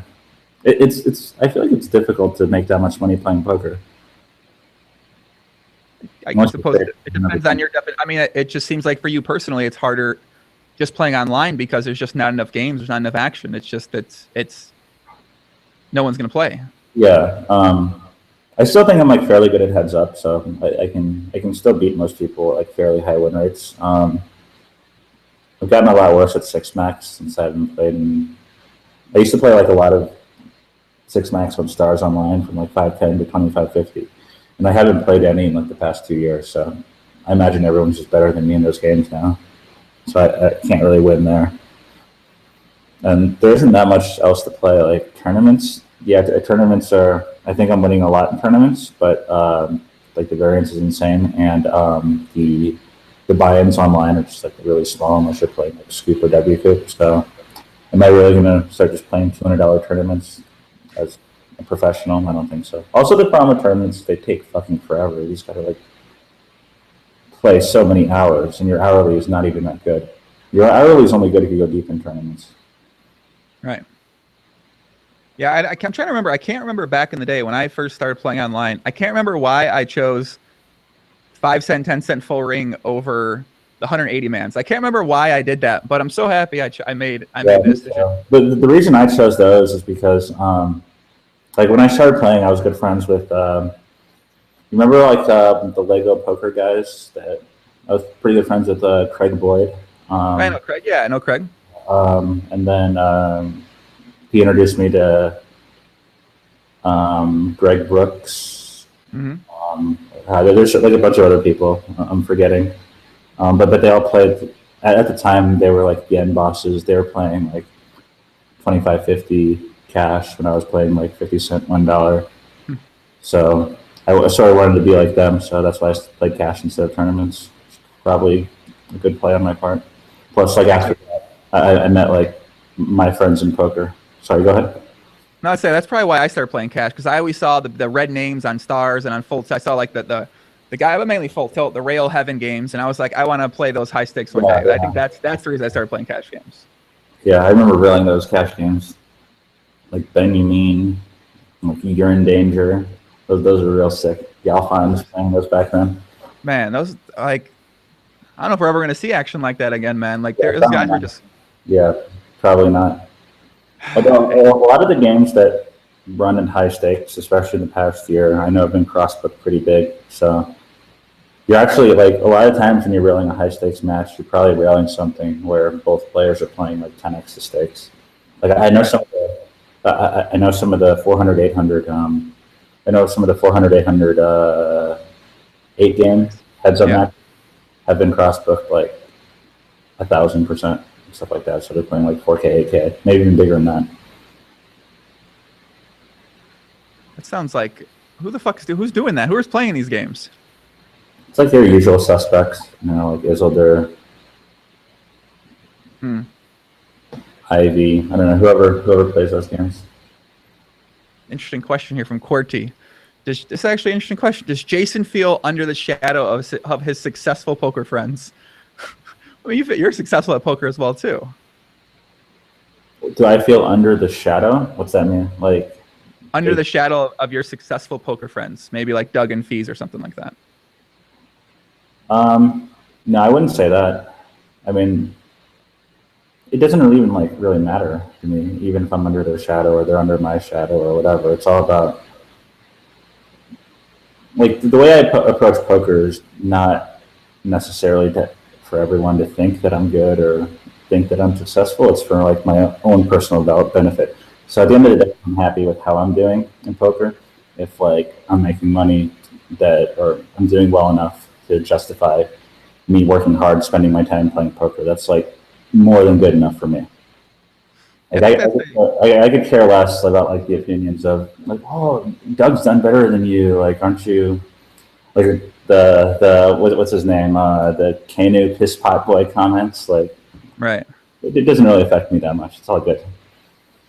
Yeah, I think for some people, you get to a certain point in your maturation development that, like, those kind of things, like, I don't know, you're more happy for your friends than feel like you're living in a shadow or you're living like this. Like, you're happy to see your friends have success. Yeah, and for sure. Yeah, like I'm, even if I don't have a piece, or even if I like am not financially invested, like if I see Doug or if I see Ryan do well in anything in their lives, I'm happy for them because like they're good friends of mine. right. Like it's not a competition between us. It's more of like a synergistic thing where we're helping each other get better. And if anything, I feel lucky because at any given, like for example, today, if I was playing poker and I got in a tough spot and I had a question, to like shoot a message to Doug, ask him what he thought. I could shoot a message to Dong, ask him what he thought. I could shoot a message to Jimmy, you know, like I could shoot a message to Fee. And I have basically like the top players will get back to me within like a short span of time to give me their opinion on the spot, and it helps me. You know, it's like you can't really put a price on that stuff. Right. So I'm going to be more appreciative of them than competitive with them. Although there's obviously like some level of competition. You know, we do fun stuff and stuff like that, but we're all here to make each other better. It's not like we're competing for the same thing. Right. I don't know why I just thought about it. I was stayed up late last night. I was looking up Michael Jordan stories. Yeah. He's got all these competitive stories about him. And one story that I mean, the last story stuck with me. One story I was thinking about now when you said the three of you guys was, it was like Michael Jordan, Scottie Pippen, and another Charles Barkley or some other guy, Horace Grant, were around talking. And they were debating. They were so competitive. They were debating for 30 minutes about which one of their 3-year-old kids had the bigger penis. like, what the fuck is that? Like, these guys are really sitting around 30 minutes debating which one of their 3-year-old kids got the bigger penis. I'm just like, and you mentioned like we're not competitive. Like those guys were competitive. I mean, it was. I don't know why. I went down an hour and a half deep dive of Michael Jordan stories last night. So it was. Yeah. And Michael Jordan's awesome. He's so sick. The stories are so sick. I mean, I just can't imagine them being in this day and age with social media and everything. They're such crazy stuff. Jordan's so rich now. I saw something that like in the past 3 years, he's made more money than he's made like 200 million more than the next highest pro athlete or something like that. Whew. I mean, he's paid year after year. Owning a team, I mean, that's kind of that's the dream, right? I guess, is to parlay your success in your field into a life. Yeah. That's what we gotta do at some point, you know? Like, we can't play poker forever, can we? I don't think so. Can you? I mean, maybe on like a fun level, but not on like I wish online was different. What about the podcast? You like monetizing it in any way? You're making some money? Yeah, not really, no. Not really, Poppy. I don't know, man. I don't know, man. I feel like you should be. I feel like it's popular enough that you get some sponsors, get paid. I was saying, I'm like a bad entrepreneur. I'm not sure. Like, I'm not like Doug, Doug, and like he's coming on the stuff like upswing, join like get your cookie jar $7. Like, well, get your bazams 20. Like, he's like all about, I'm not. But the thing is, he's like actually okay. So I think this is. I'm going to be a little bit biased when I say this, obviously, but sure. I think like his stream is by far the best stream just due to his personality. Like I think he has like a perfect personality for like streaming low stakes poker and making it fun, or streaming whatever and making it fun. But like not only that, it would be fine if like he wasn't good at poker and he did that. I think he'd still have like a reasonable following. Like, but he's actually one of the best players. He's like probably the best heads up no limit player. He's probably one of the top like 6 max no limit players. He's probably one of the top heads up PLO players. Like he's played a ton of people at high stakes, and I mean he's lost some people, he's beat some people, but like he's in that conversation. And I don't see anyone else streaming that has like the credentials that he does. Like no one even comes close. I mean, you could say your competition isn't very heavy. Like he's competing with Jimmy Stapler. I mean, yeah, who was like, I heard he's down like 50K this year playing low stakes tournaments. That's the rumor I heard. I don't know. But while selling his packages on UStake for high markup, and getting his fan base to buy him. I mean, isn't that what you do? You get a fan base, then you get them to pay you to play poker. Yeah, for sure. I mean, that's the way to do it. But like Doug's the opposite, right? He's not selling any of his action. He's like giving away some pieces for free, and then just like firing in. Play the 300K, play the one drop. They didn't show absurd market. I guess they're at much different points in their life. Doug's at a point in his life when he's made enough money from poker, he doesn't need to sell action. You might argue some Twitch streamers are only professional poker players because they got a popular Twitch stream. Like that's how they're a poker player. Like they're a professional poker player because of their audience. Like their audience is putting them on they're not, like you wouldn't say that they're a professional poker player. You'd say that they're like a professional streamer that plays poker on stream, right? Right. I would say a professional poker player would have to make enough money within playing poker itself to justify that as a profession. Whereas I would say like a lot of their income doesn't come from them actually winning money. You know, I actually know that. I would say, oh, sorry, go ahead. What were you going to say? What were you going to say? It was going to be something interesting.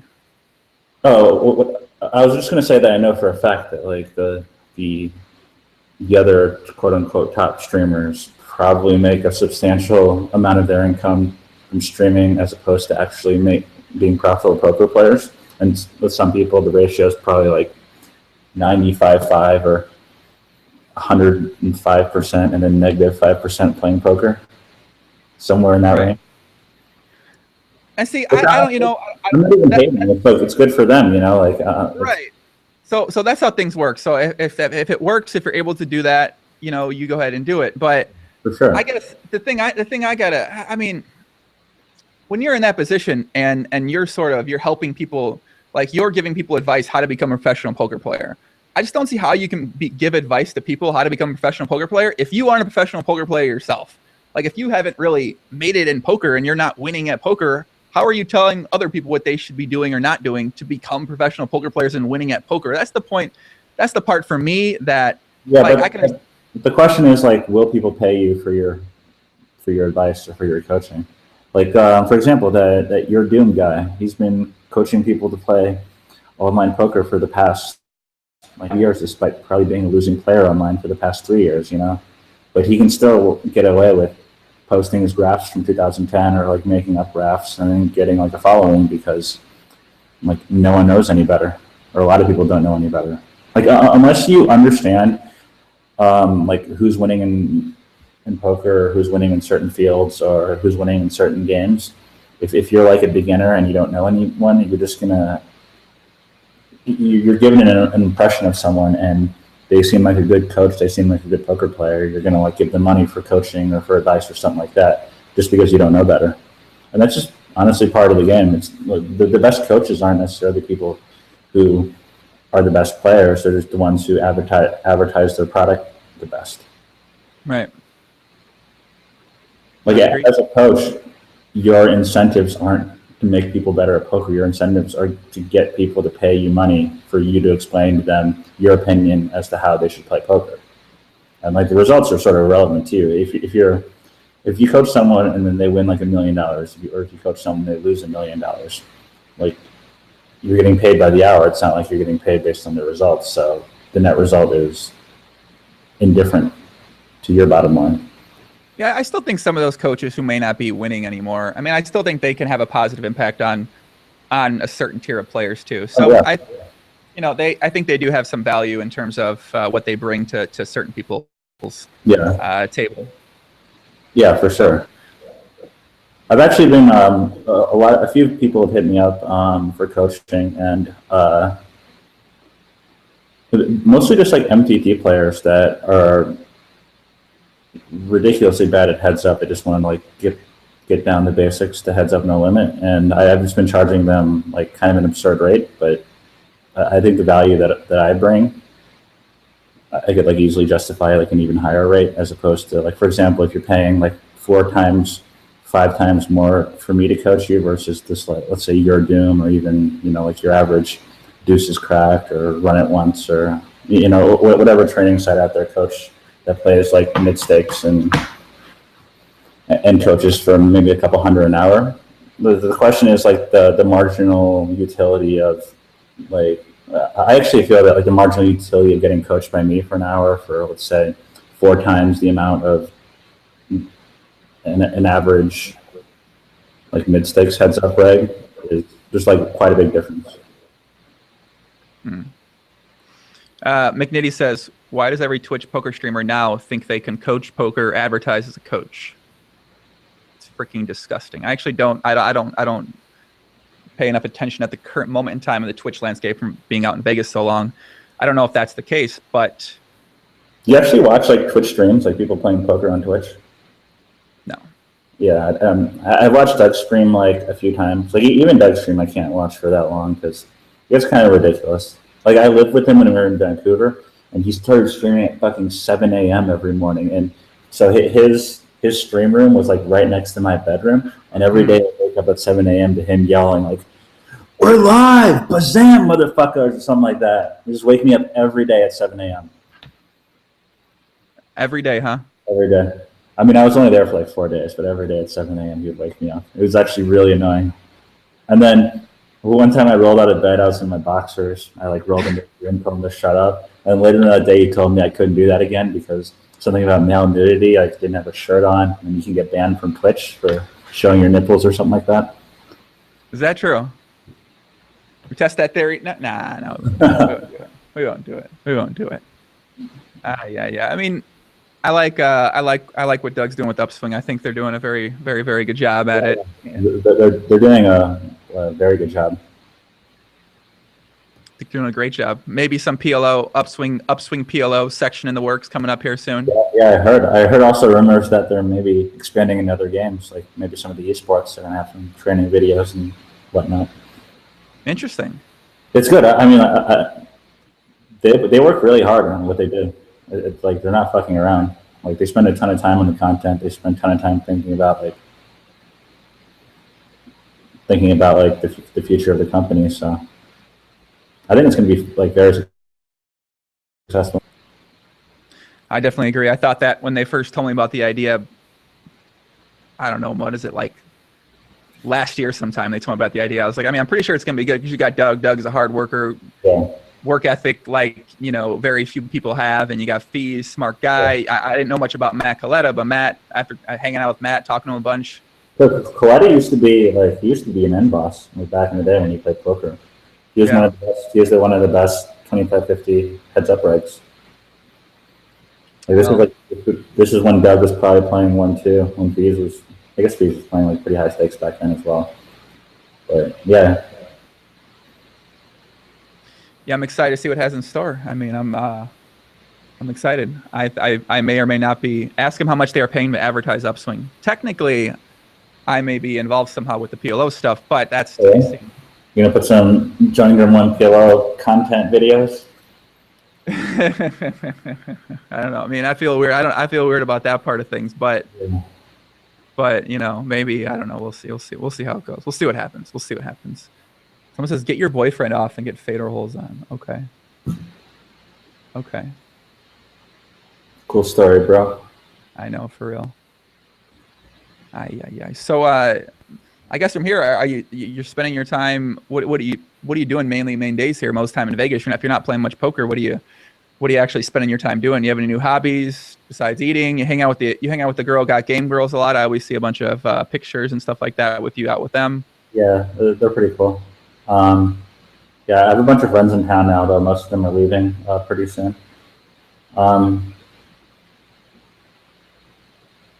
been going out eating the VR system I got through. I've been playing like 4 to 5 hours of virtual reality games a day, and it's actually like a pretty decent workout. Like you're moving around, you're doing stuff. It's a lot of fun. Can't wait for my pool to get finished. once the pool's finished, I'm gonna be chilling in the pool for extended portions of the day. It's actually kind of unfortunate. I was watching like a lot of basketball earlier in the month since I had a bunch of bets, and now basketball season's over. I meant to go to watch the summer league game, but I forgot what happened. I was like deep in a tournament, but I was gonna go see the 76ers play. Good to see what's his name? Ben Simmons. Yeah, Ben Simmons play. Apparently, so okay, I got tickets to this game, and I was gonna go with like 3 or 4 friends, but something came up with me where I couldn't make it.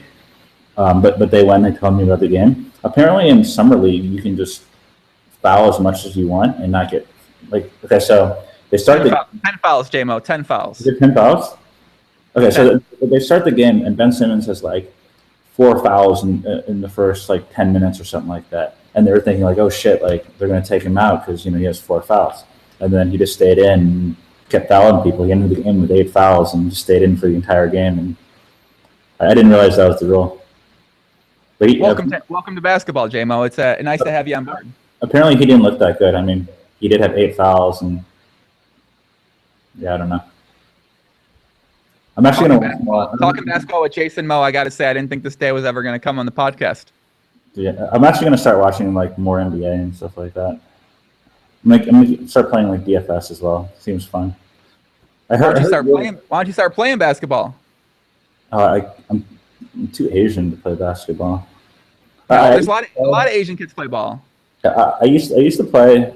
I've played a few times, and okay, so I went like maybe 3 or 4 times to UNLV to play pickup when I'm in Vegas, and I'm always like by far the worst player, and I don't have like the cardio or the stamina to play full court because I just get way too tired. And then once you're tired when you're playing basketball, you're just completely useless. Like you can't do anything. You need to be fresh to be able to play basketball. I agree. And then by Doug's old house where I used to live, there was a park where we would sometimes go play basketball, and it would just be like me and my Asian squad against like these 12-year-old kids there, and we would like usually lose, but we would do okay. But like my main problem is like I'm not a very good team player. Like there'd be someone open, and I would just like take a ridiculous shot and miss, and then every time I get the ball, I would try to shooting instead of passing. But it's just way more fun to shoot when you play, Yeah, I get. Back then, what is the? I feel like it's frowned upon if you're like playing a pickup game, and you're clearly like not the best player, but you're taking like a majority of the shots for no reason. I feel like I never play with you again. Yeah. You would not want to play with me. Oh. Mac Daddy says JMO versus Joey B-ball 1-on-1. What's the line gonna be?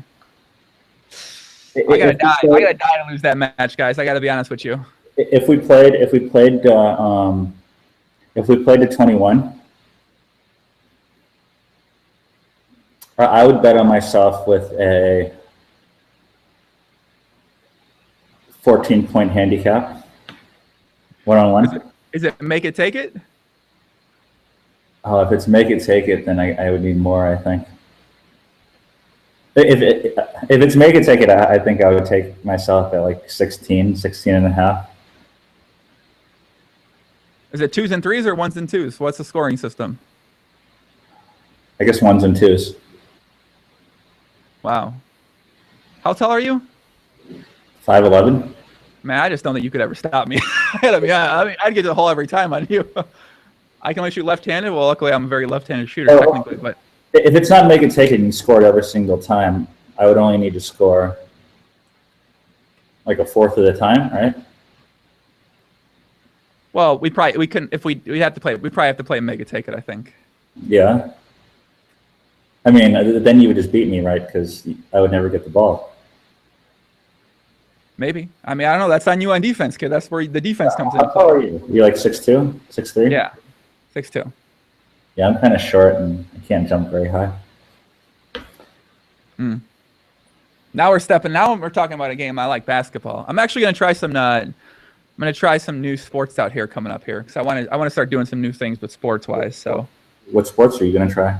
I think I'm gonna start playing some like around here. All you can really play is like volleyball. You play volleyball, or you can do more rock climbing. So I think I'm gonna do some volleyball and try this out. So volleyball is like sand or beach volleyball. Well, technically here it's indoors, but you can start playing more. When I move out to California, I'll be playing more outdoor sports there. Yeah. Well, volleyball's fun. I'm not that good at volleyball either, but my friends used to play, and I used to go with them to play. And I would be the guy in the back. I don't know what it's called, but there's like positions and stuff. Yeah. I don't know what it's called either. Yeah. You ever play? You ever go play? What's it called? Like Sky Zone in Vegas, or there's another one. It's like there's a bunch of trampolines, and you can play basketball, you can play dodgeball, play volleyball. It's a lot of fun. That sounds pretty fun. Paul to the Griffin actually says Pilates is GTO. That's actually not a bad idea as well. Pilates. It's all women. Yeah. Women love Pilates. The Pilates is a thing where you're like on a machine that has like a pulley system, right? And then you like stretch out. And I'm pretty sure you have like these ridiculous machines for Pilates. I've seen people do it at the gym. Like you lay on something, and then there's like a pulley system, and then you like move your legs. Like they tie your legs to the pulley system, and then you have to extend. I think that's what Pilates is. I'm not sure though. Oh well, I don't know. Whatever. Let's get some questions from the chat, guys. Give me a couple of questions from the chat. Let's see if we got out here. Paul, what's up, Paul Puppy? The same Falco. What up, kid? We got a lot of we got some weird people in the chat today on YouTube side. I appreciate you tuning in. This is a place for the weirdos. This is a place, if you're a weird guy out there, you might go to some chats. People are going to berate you. Here, you can say some weird comments within reason, and we're going to accept you and love you. So thank you for the comments, my weird friends. And I hope you come back again soon. Are there any questions or what? I thought I was going to get some questions. Well, I don't know. Like it's a little bit delay. They got the questions are going to come. I see. Fasana says, what software is in the lab or activities? Wait, what? What software is in the lab or activities? Right. What's in the lab? Correct. What's in the lab? Stuff is top secret, buddy. You gotta pay for the Upswing Poker Lab subscription. I think it's like $300 a year. It's great value. But did you cash the main event? No, I did not cash the main event. I've actually never cashed the main event. I played 6 times, and I'm 0 for 6. How far is this home from the Strip? Kush Strain wants to know. I think it's somewhere between 15 and 20 minutes, depending on the traffic. Okay. Any other questions? That's it. What do you think about Howard Letter and Ferguson coming back, man? You see those guys around the Rio? Did you talk to them at all? Yeah, I saw them around the Rio. Yeah, I don't know. Like people were flipping out about them coming back. Yeah. I mean, I understand why people don't like them, but they legally didn't really do anything wrong, right? Like they're not in trouble with the law or anything. They had a piece of Full Tilt, which fucked over a lot of people, but almost everyone was repaid, although the whole process was kind of shitty. And like, it's questionable whether they made the business decisions that screwed over the players from Full Tilt. Like I think the biggest culprit is Ray Bitar, right? Who, for some reason, got out of jail and is now married and has like millions and millions of dollars in residuals from Full Tilt. Which, I mean, he's not allowed to operate a business anymore, but he still has all that money. Like, people should be more pissed off about him than like Ferguson, someone who is like a well-named pro at the time who had equity in the company. Like, what, he had like 5-6% maybe. Yeah, I don't know. Not sure. Not sure exactly who did what, when did what. They haven't really talked about much. They haven't said much. They haven't. Yeah, I mean. So I think it's understandable that people don't like them, but they shouldn't really have a problem with them playing World Series events, right? I mean, I can understand the dislike for them playing events. So we got in the chat. Touche, what up, Touche Puppy? What's up, buddy? What do you say? I actually dislike someone like Helmuth way more than those guys. Like, Helmuth actually represented a company that stole millions and millions of dollars from their player pool and also didn't return them. And he's been like a prominent figure in he got paid millions from Ultimate Bet. Right. Local site. And Ultimate Bet, unlike Full Tilt, which required like a 2-year process to pay players back, they just literally stole every single dollar from every single account. And Phil Hellmuth has been like the forefront of poker. I mean, he's been playing everything. He's considered like a poker celebrity. Okay, so I'll say this. One of the things that I was sort of in an awkward situation during the one drop because apparently Helmuth is fairly close with like the Chamath and Jason, and like they probably play the private game together. But Jason was saying that like Phil Helmuth is his coach, so they're like a little bit chummy. And I just don't like Phil Helmuth as a person. Like I think he's just like a horrible human being.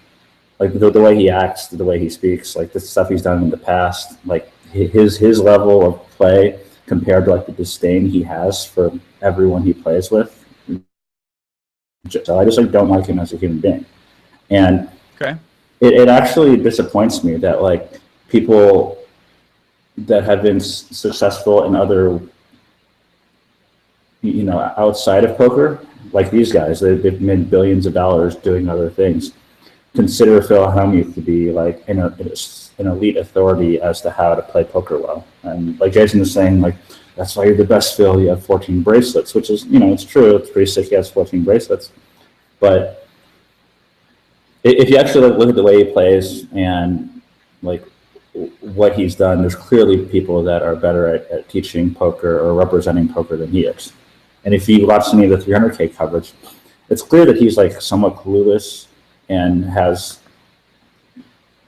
I feel like he has some like mental issues with like the way he approaches poker, the way he handles like winning and losing and stuff like that. Like he doesn't seem very, it may be an all an act, but he doesn't seem very mentally stable when he plays, like he gets mad at people at the table, he berates people at the table, he takes losing like worse than any professional should ever take losing. So I don't know. He made the final table of that event. JMO, are you sure he's not onto something? I mean, he might be. I mean, yeah, I do think it's strange that people in these other industries. I mean, I guess it's happened so long in the past with the UB and all that stuff like that. I mean, it is kind of strange that people maybe they think that passion he shows, this like hatred for other players when he's playing and these outbursts, maybe they think like that shows his passion and that shows that he's. I don't know. Yeah, it's something I didn't think about. Yeah, so he went deep into 300K as well, and I talked to a lot of people that played that tournament, and they all thought like his antics were just like incredibly out of line. He actually made like the playing experience for them a lot worse. Right. Which is like the opposite of what he in theory should be doing as like an ambassador for the game or whatever you want to call it. Well, I mean, I just think he's an awful human being, like a completely terrible. Who else is going to be the ambassador though? Like, no, it's kind of like he took the position, he stepped up it and decided to become that, and someone else has to do it in his place for him not to be an ambassador, really. Why is that? Well, maybe not actually. I think that. Like, I think, for example, Daniel Negreanu does a fantastic job. Right. Like he's outgoing. He doesn't like berate people at the table. He's generally friendly with his fans. Like I've seen him take pictures with basically everyone. He's a pleasure to play with. It might be because there's really no one else like Phil, like Daniel out there. It may be if there were maybe 4 or 5 guys of their stature, maybe then Phil wouldn't be as such a prominent figure because some other people would maybe have better results or they'd have better personalities. So then you'd be like, oh wait, you don't have to be a fucking asshole and treat people like they're fucking pieces of shit like Phil does. Yeah.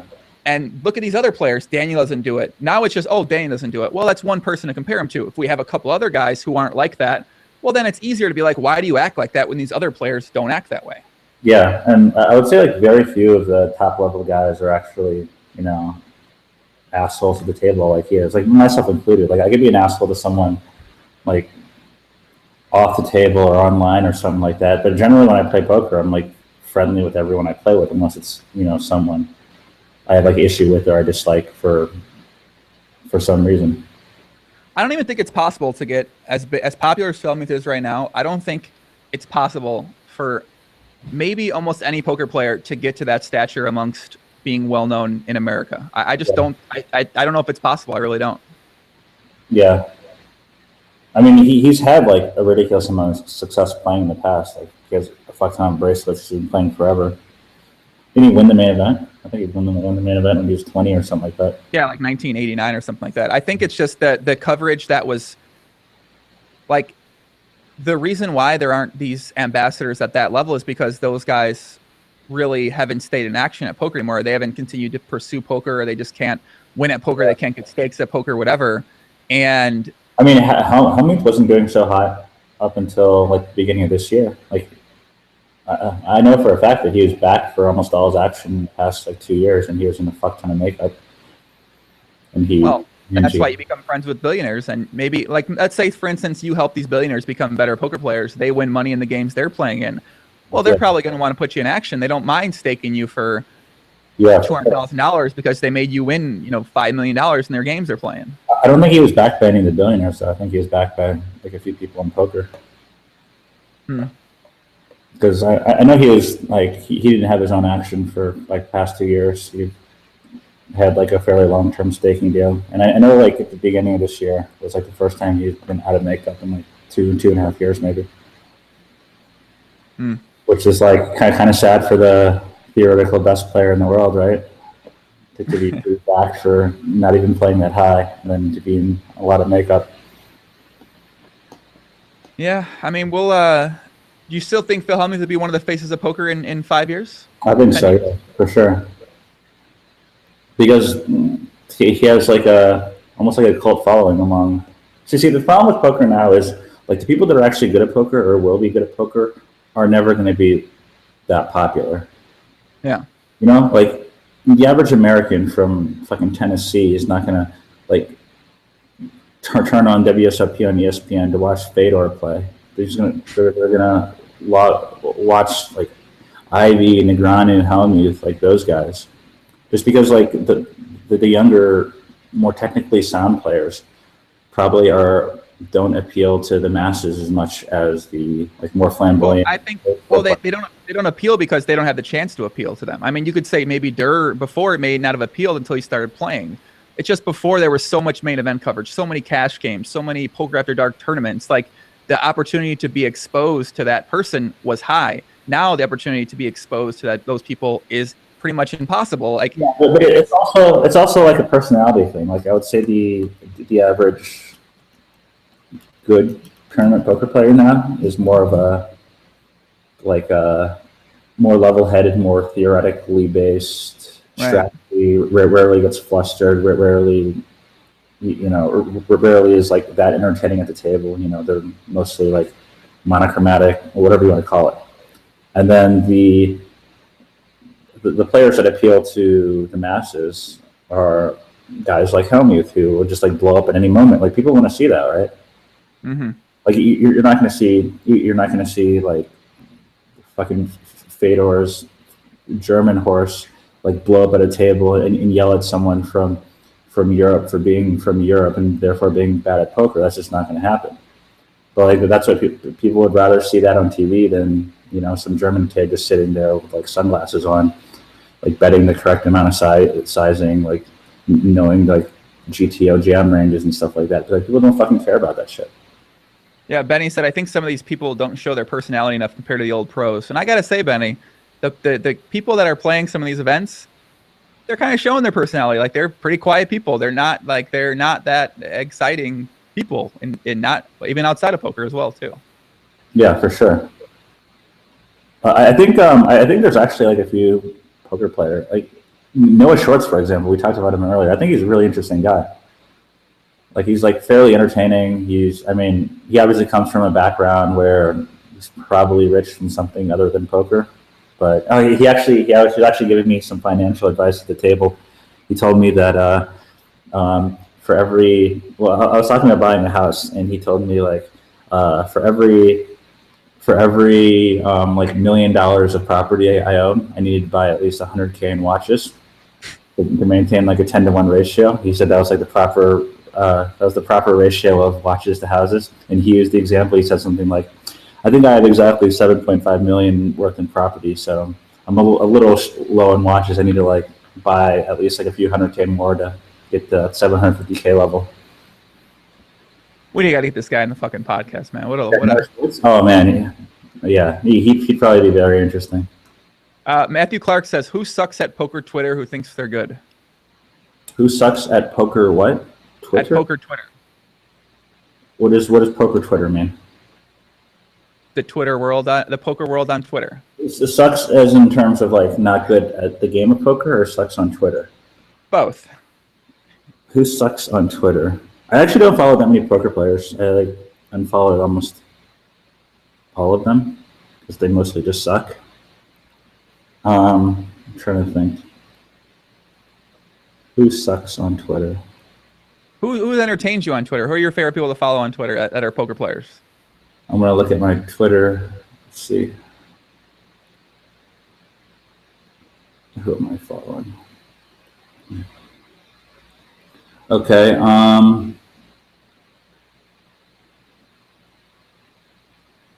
Sam Abernathy. She has a pretty entertaining Twitter. Sam Abernathy, okay. I think she's probably one of the more popular females on Twitter and people in poker on Twitter in general.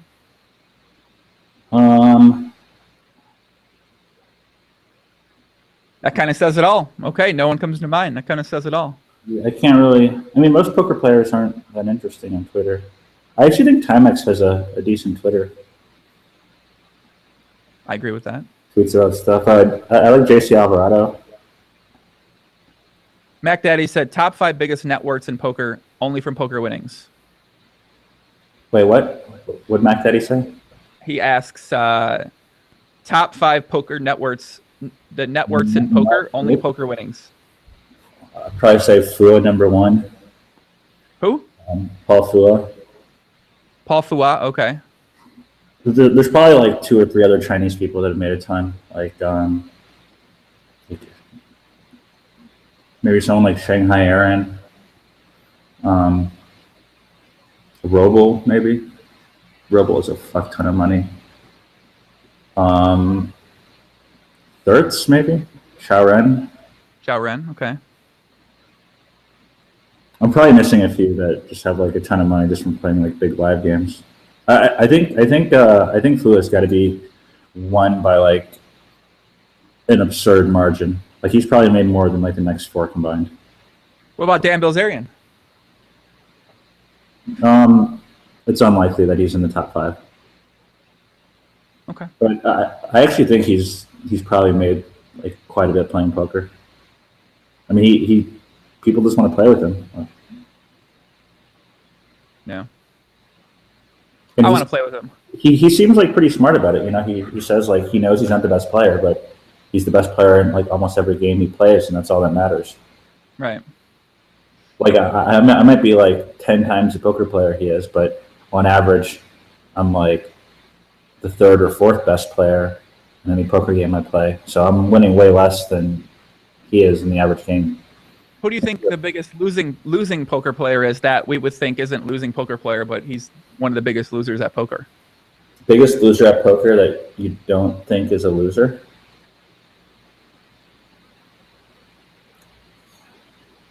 Biggest loser in poker that you don't. Well, I mean, like every big loser in poker, you would think they were a loser, right? Right. Like I can't even think of an example of someone who. But okay, so like being a big loser in poker means like your money has to come from something else, right? Or you get staked, or you get staked by multiple people, or you just lose other players' money. I see. Okay.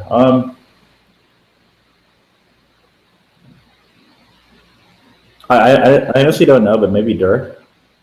Like, I know for a while durrrr was playing a game where he was back and he was in like a silly amount of makeup, but the game ran because like the 2 fun players wanted to play with him, and his backers had 2 other horses in that game as well, so they were fine with him like losing as long as other horses were winning. So, and that was like a ridiculously massive game. I think they were playing like 20K, 40K. 20K, 40K US?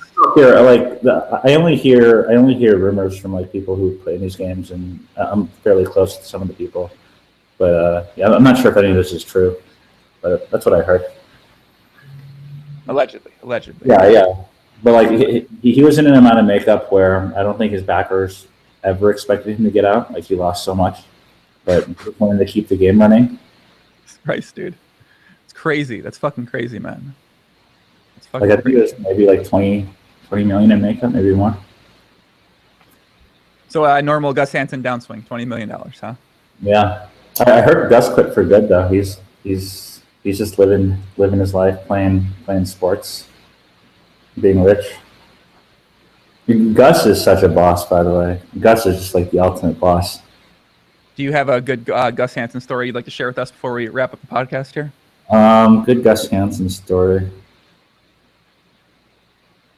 Okay, so this is like one of the few times I've played live with him. We're playing, it wasn't even that big of a game. I think we're playing like 50-100 with a straddle, and this was in Australia. And it was half PLO, half no limit. And my PLO game's not that good, but I bought in for I'm gonna say 10K, which is like kind of small for that game. I figured I would just like short stack the PLO and just get it in multi-way, play some hands like that. Anyway, so Gus was in this game, and he was playing. He was playing. I want to say like 2K a point open face, like on the app with this Chinese dude who was also at the table, and okay, so they were playing. Gus said something like he lost like 100 points or something like that, which is like 100,000. Probably not that much, but he wanted to like up the gambling with this. I've heard the Chinese dudes, and I've seen him before. I think he played the 200K in Manila, but he just plays in Asia. So, anyways, they started betting. They started betting on flops, either red or black, and they started at I think they started betting 25K a flop, and Gus wins like the first three, wins another 100K. The Chinese guy wants to up it, so then they start betting 50K a flop. I think they break even with 50K flops, and then the Chinese guy says I'm getting kind of sick of this. Let's bet 500K a flop. What? 500K a flop. 500K a flop. Okay. And Gus is getting a massage from one of the massage girls. He turns to the massage girl and he says what do you think? Am I going to win the next one? And the massage girl says something I don't know, don't do this to me. Don't put this on me. And then Gus stops playing, stands up, turns to her and says if you feel like I'm going to win the next one, I'll bet 500K on the next one. And she says I think you can do it. So Gus bet 500K on the next flop. He banged. It was 250K. I think the bet was 250K, but the way they were playing is if it was it was monotone, or if it was all, I forget the exact rules, but if it was either monotone or just all the same color, it would double. So it was 250K, but if it was all red, it'd be 500K, and he wins that one. So in the course of 20 minutes, he wins 850K, and we're not even playing that big. We're playing 50, 100, 200. Just off this dude, and he just goes. He's yeah. He after he won that, no change in expression in his face. He just looks. He just nods his head. He looks back at the massage girl, gives her a wink, and then we keep playing.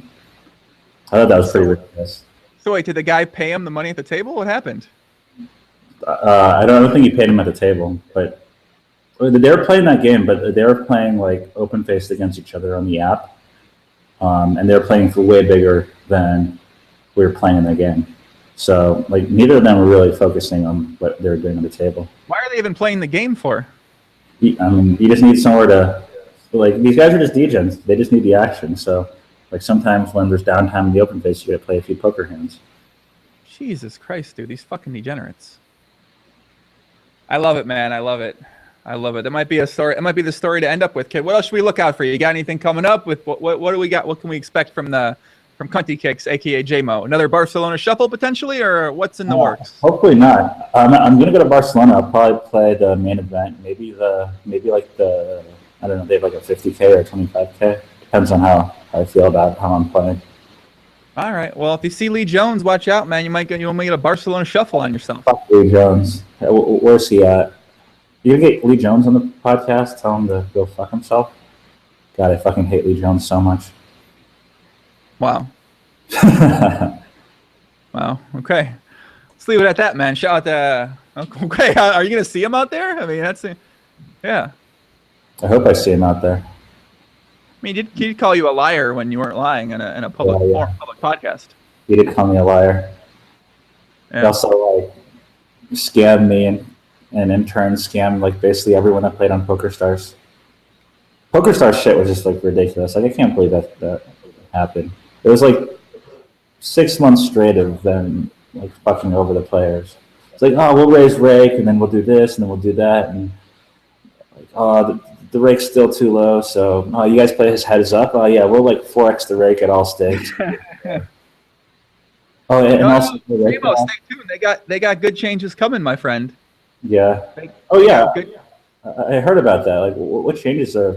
You remember at the beginning of the year when Negreanu? I like Negreanu, so I shouldn't say this, but remember at the beginning of the year when everyone was like on Negreanu's case for not siding with the players? Like he was in a spot where he could either side with like stars or side with the players, and they had meetings and right. The retarded protests that Ansky started, and like no one cared about that. But so he was in like it's like a fork in the road where he could have sided with the players or sided with the PokerStars, and he sort of sided with the PokerStars, but like he made it seem like, yeah, these changes are bad, but you know, there's great new changes coming along the way, which I knew at the time was complete bullshit. Like, why would there be good changes coming along the way? That doesn't make any sense. It would cost them a lot of money to do that. Mm-hmm. And now, what is it? Almost August this year. I don't think we've heard like a single good change in any stars policy, have we? I feel like everything's gotten like, if anything, worse since that point. If not better, like definitely hasn't gotten better, right? No good changes at all taking place, my friend. I'm curious as to like what he was talking about or what they told him, or yeah.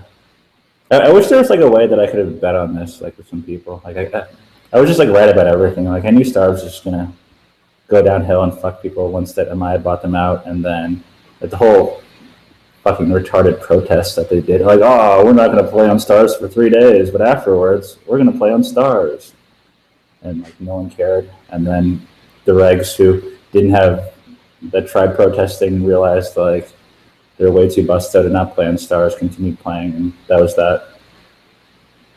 And that was that, Poppy. I mean, hey, we still got the rest of the year, right? Yeah, we still got the rest of the year. But I'd be willing to take some action if anyone's interested to see if there's any good Stars she's being announced. Or like maybe they'll be like, oh yeah, this rake thing, we're not going to charge you rake anymore. You guys can play for free. Good luck. You think they'll do that? I don't think so, no. You don't think so? No. Maybe Lee Jones will like fall down and like hit his head and go through a third dementia and be like, oh man, that Jason Moore kid, he was right. And then make the changes and we'll all live happily ever after. And I can see Lee Jones at Barcelona, give him a high five, give him like a fist pound, and it'll be good. You think that'll work out? No, I don't think that's going to work out either. Yeah, Poppy. All right, guys. I'm trying to put my hair in a man bun here right now. I don't know how to do that. I've never been able to do it before. I don't like that. Why? This doesn't. I like the to the side. It shows off more of the face. No? I don't like that. All right, hold on. Yeah, that's way better. That's way better. Yeah, there you go. Here I say, yeah, that's perfect. Hey, gracias, Poppy. Guys, appreciate you tuning in. Appreciate all the comments, all the questions on YouTube, on Twitch. Be able to find this podcast on iTunes. Search Poker Life Podcast. If you want to follow Jason Moe on Twitter, it's at CuntyCakes123. Follow me on Twitter if you don't already. Joinger1. Be back tomorrow, 6 p.m. Eastern Time with Kate Hall.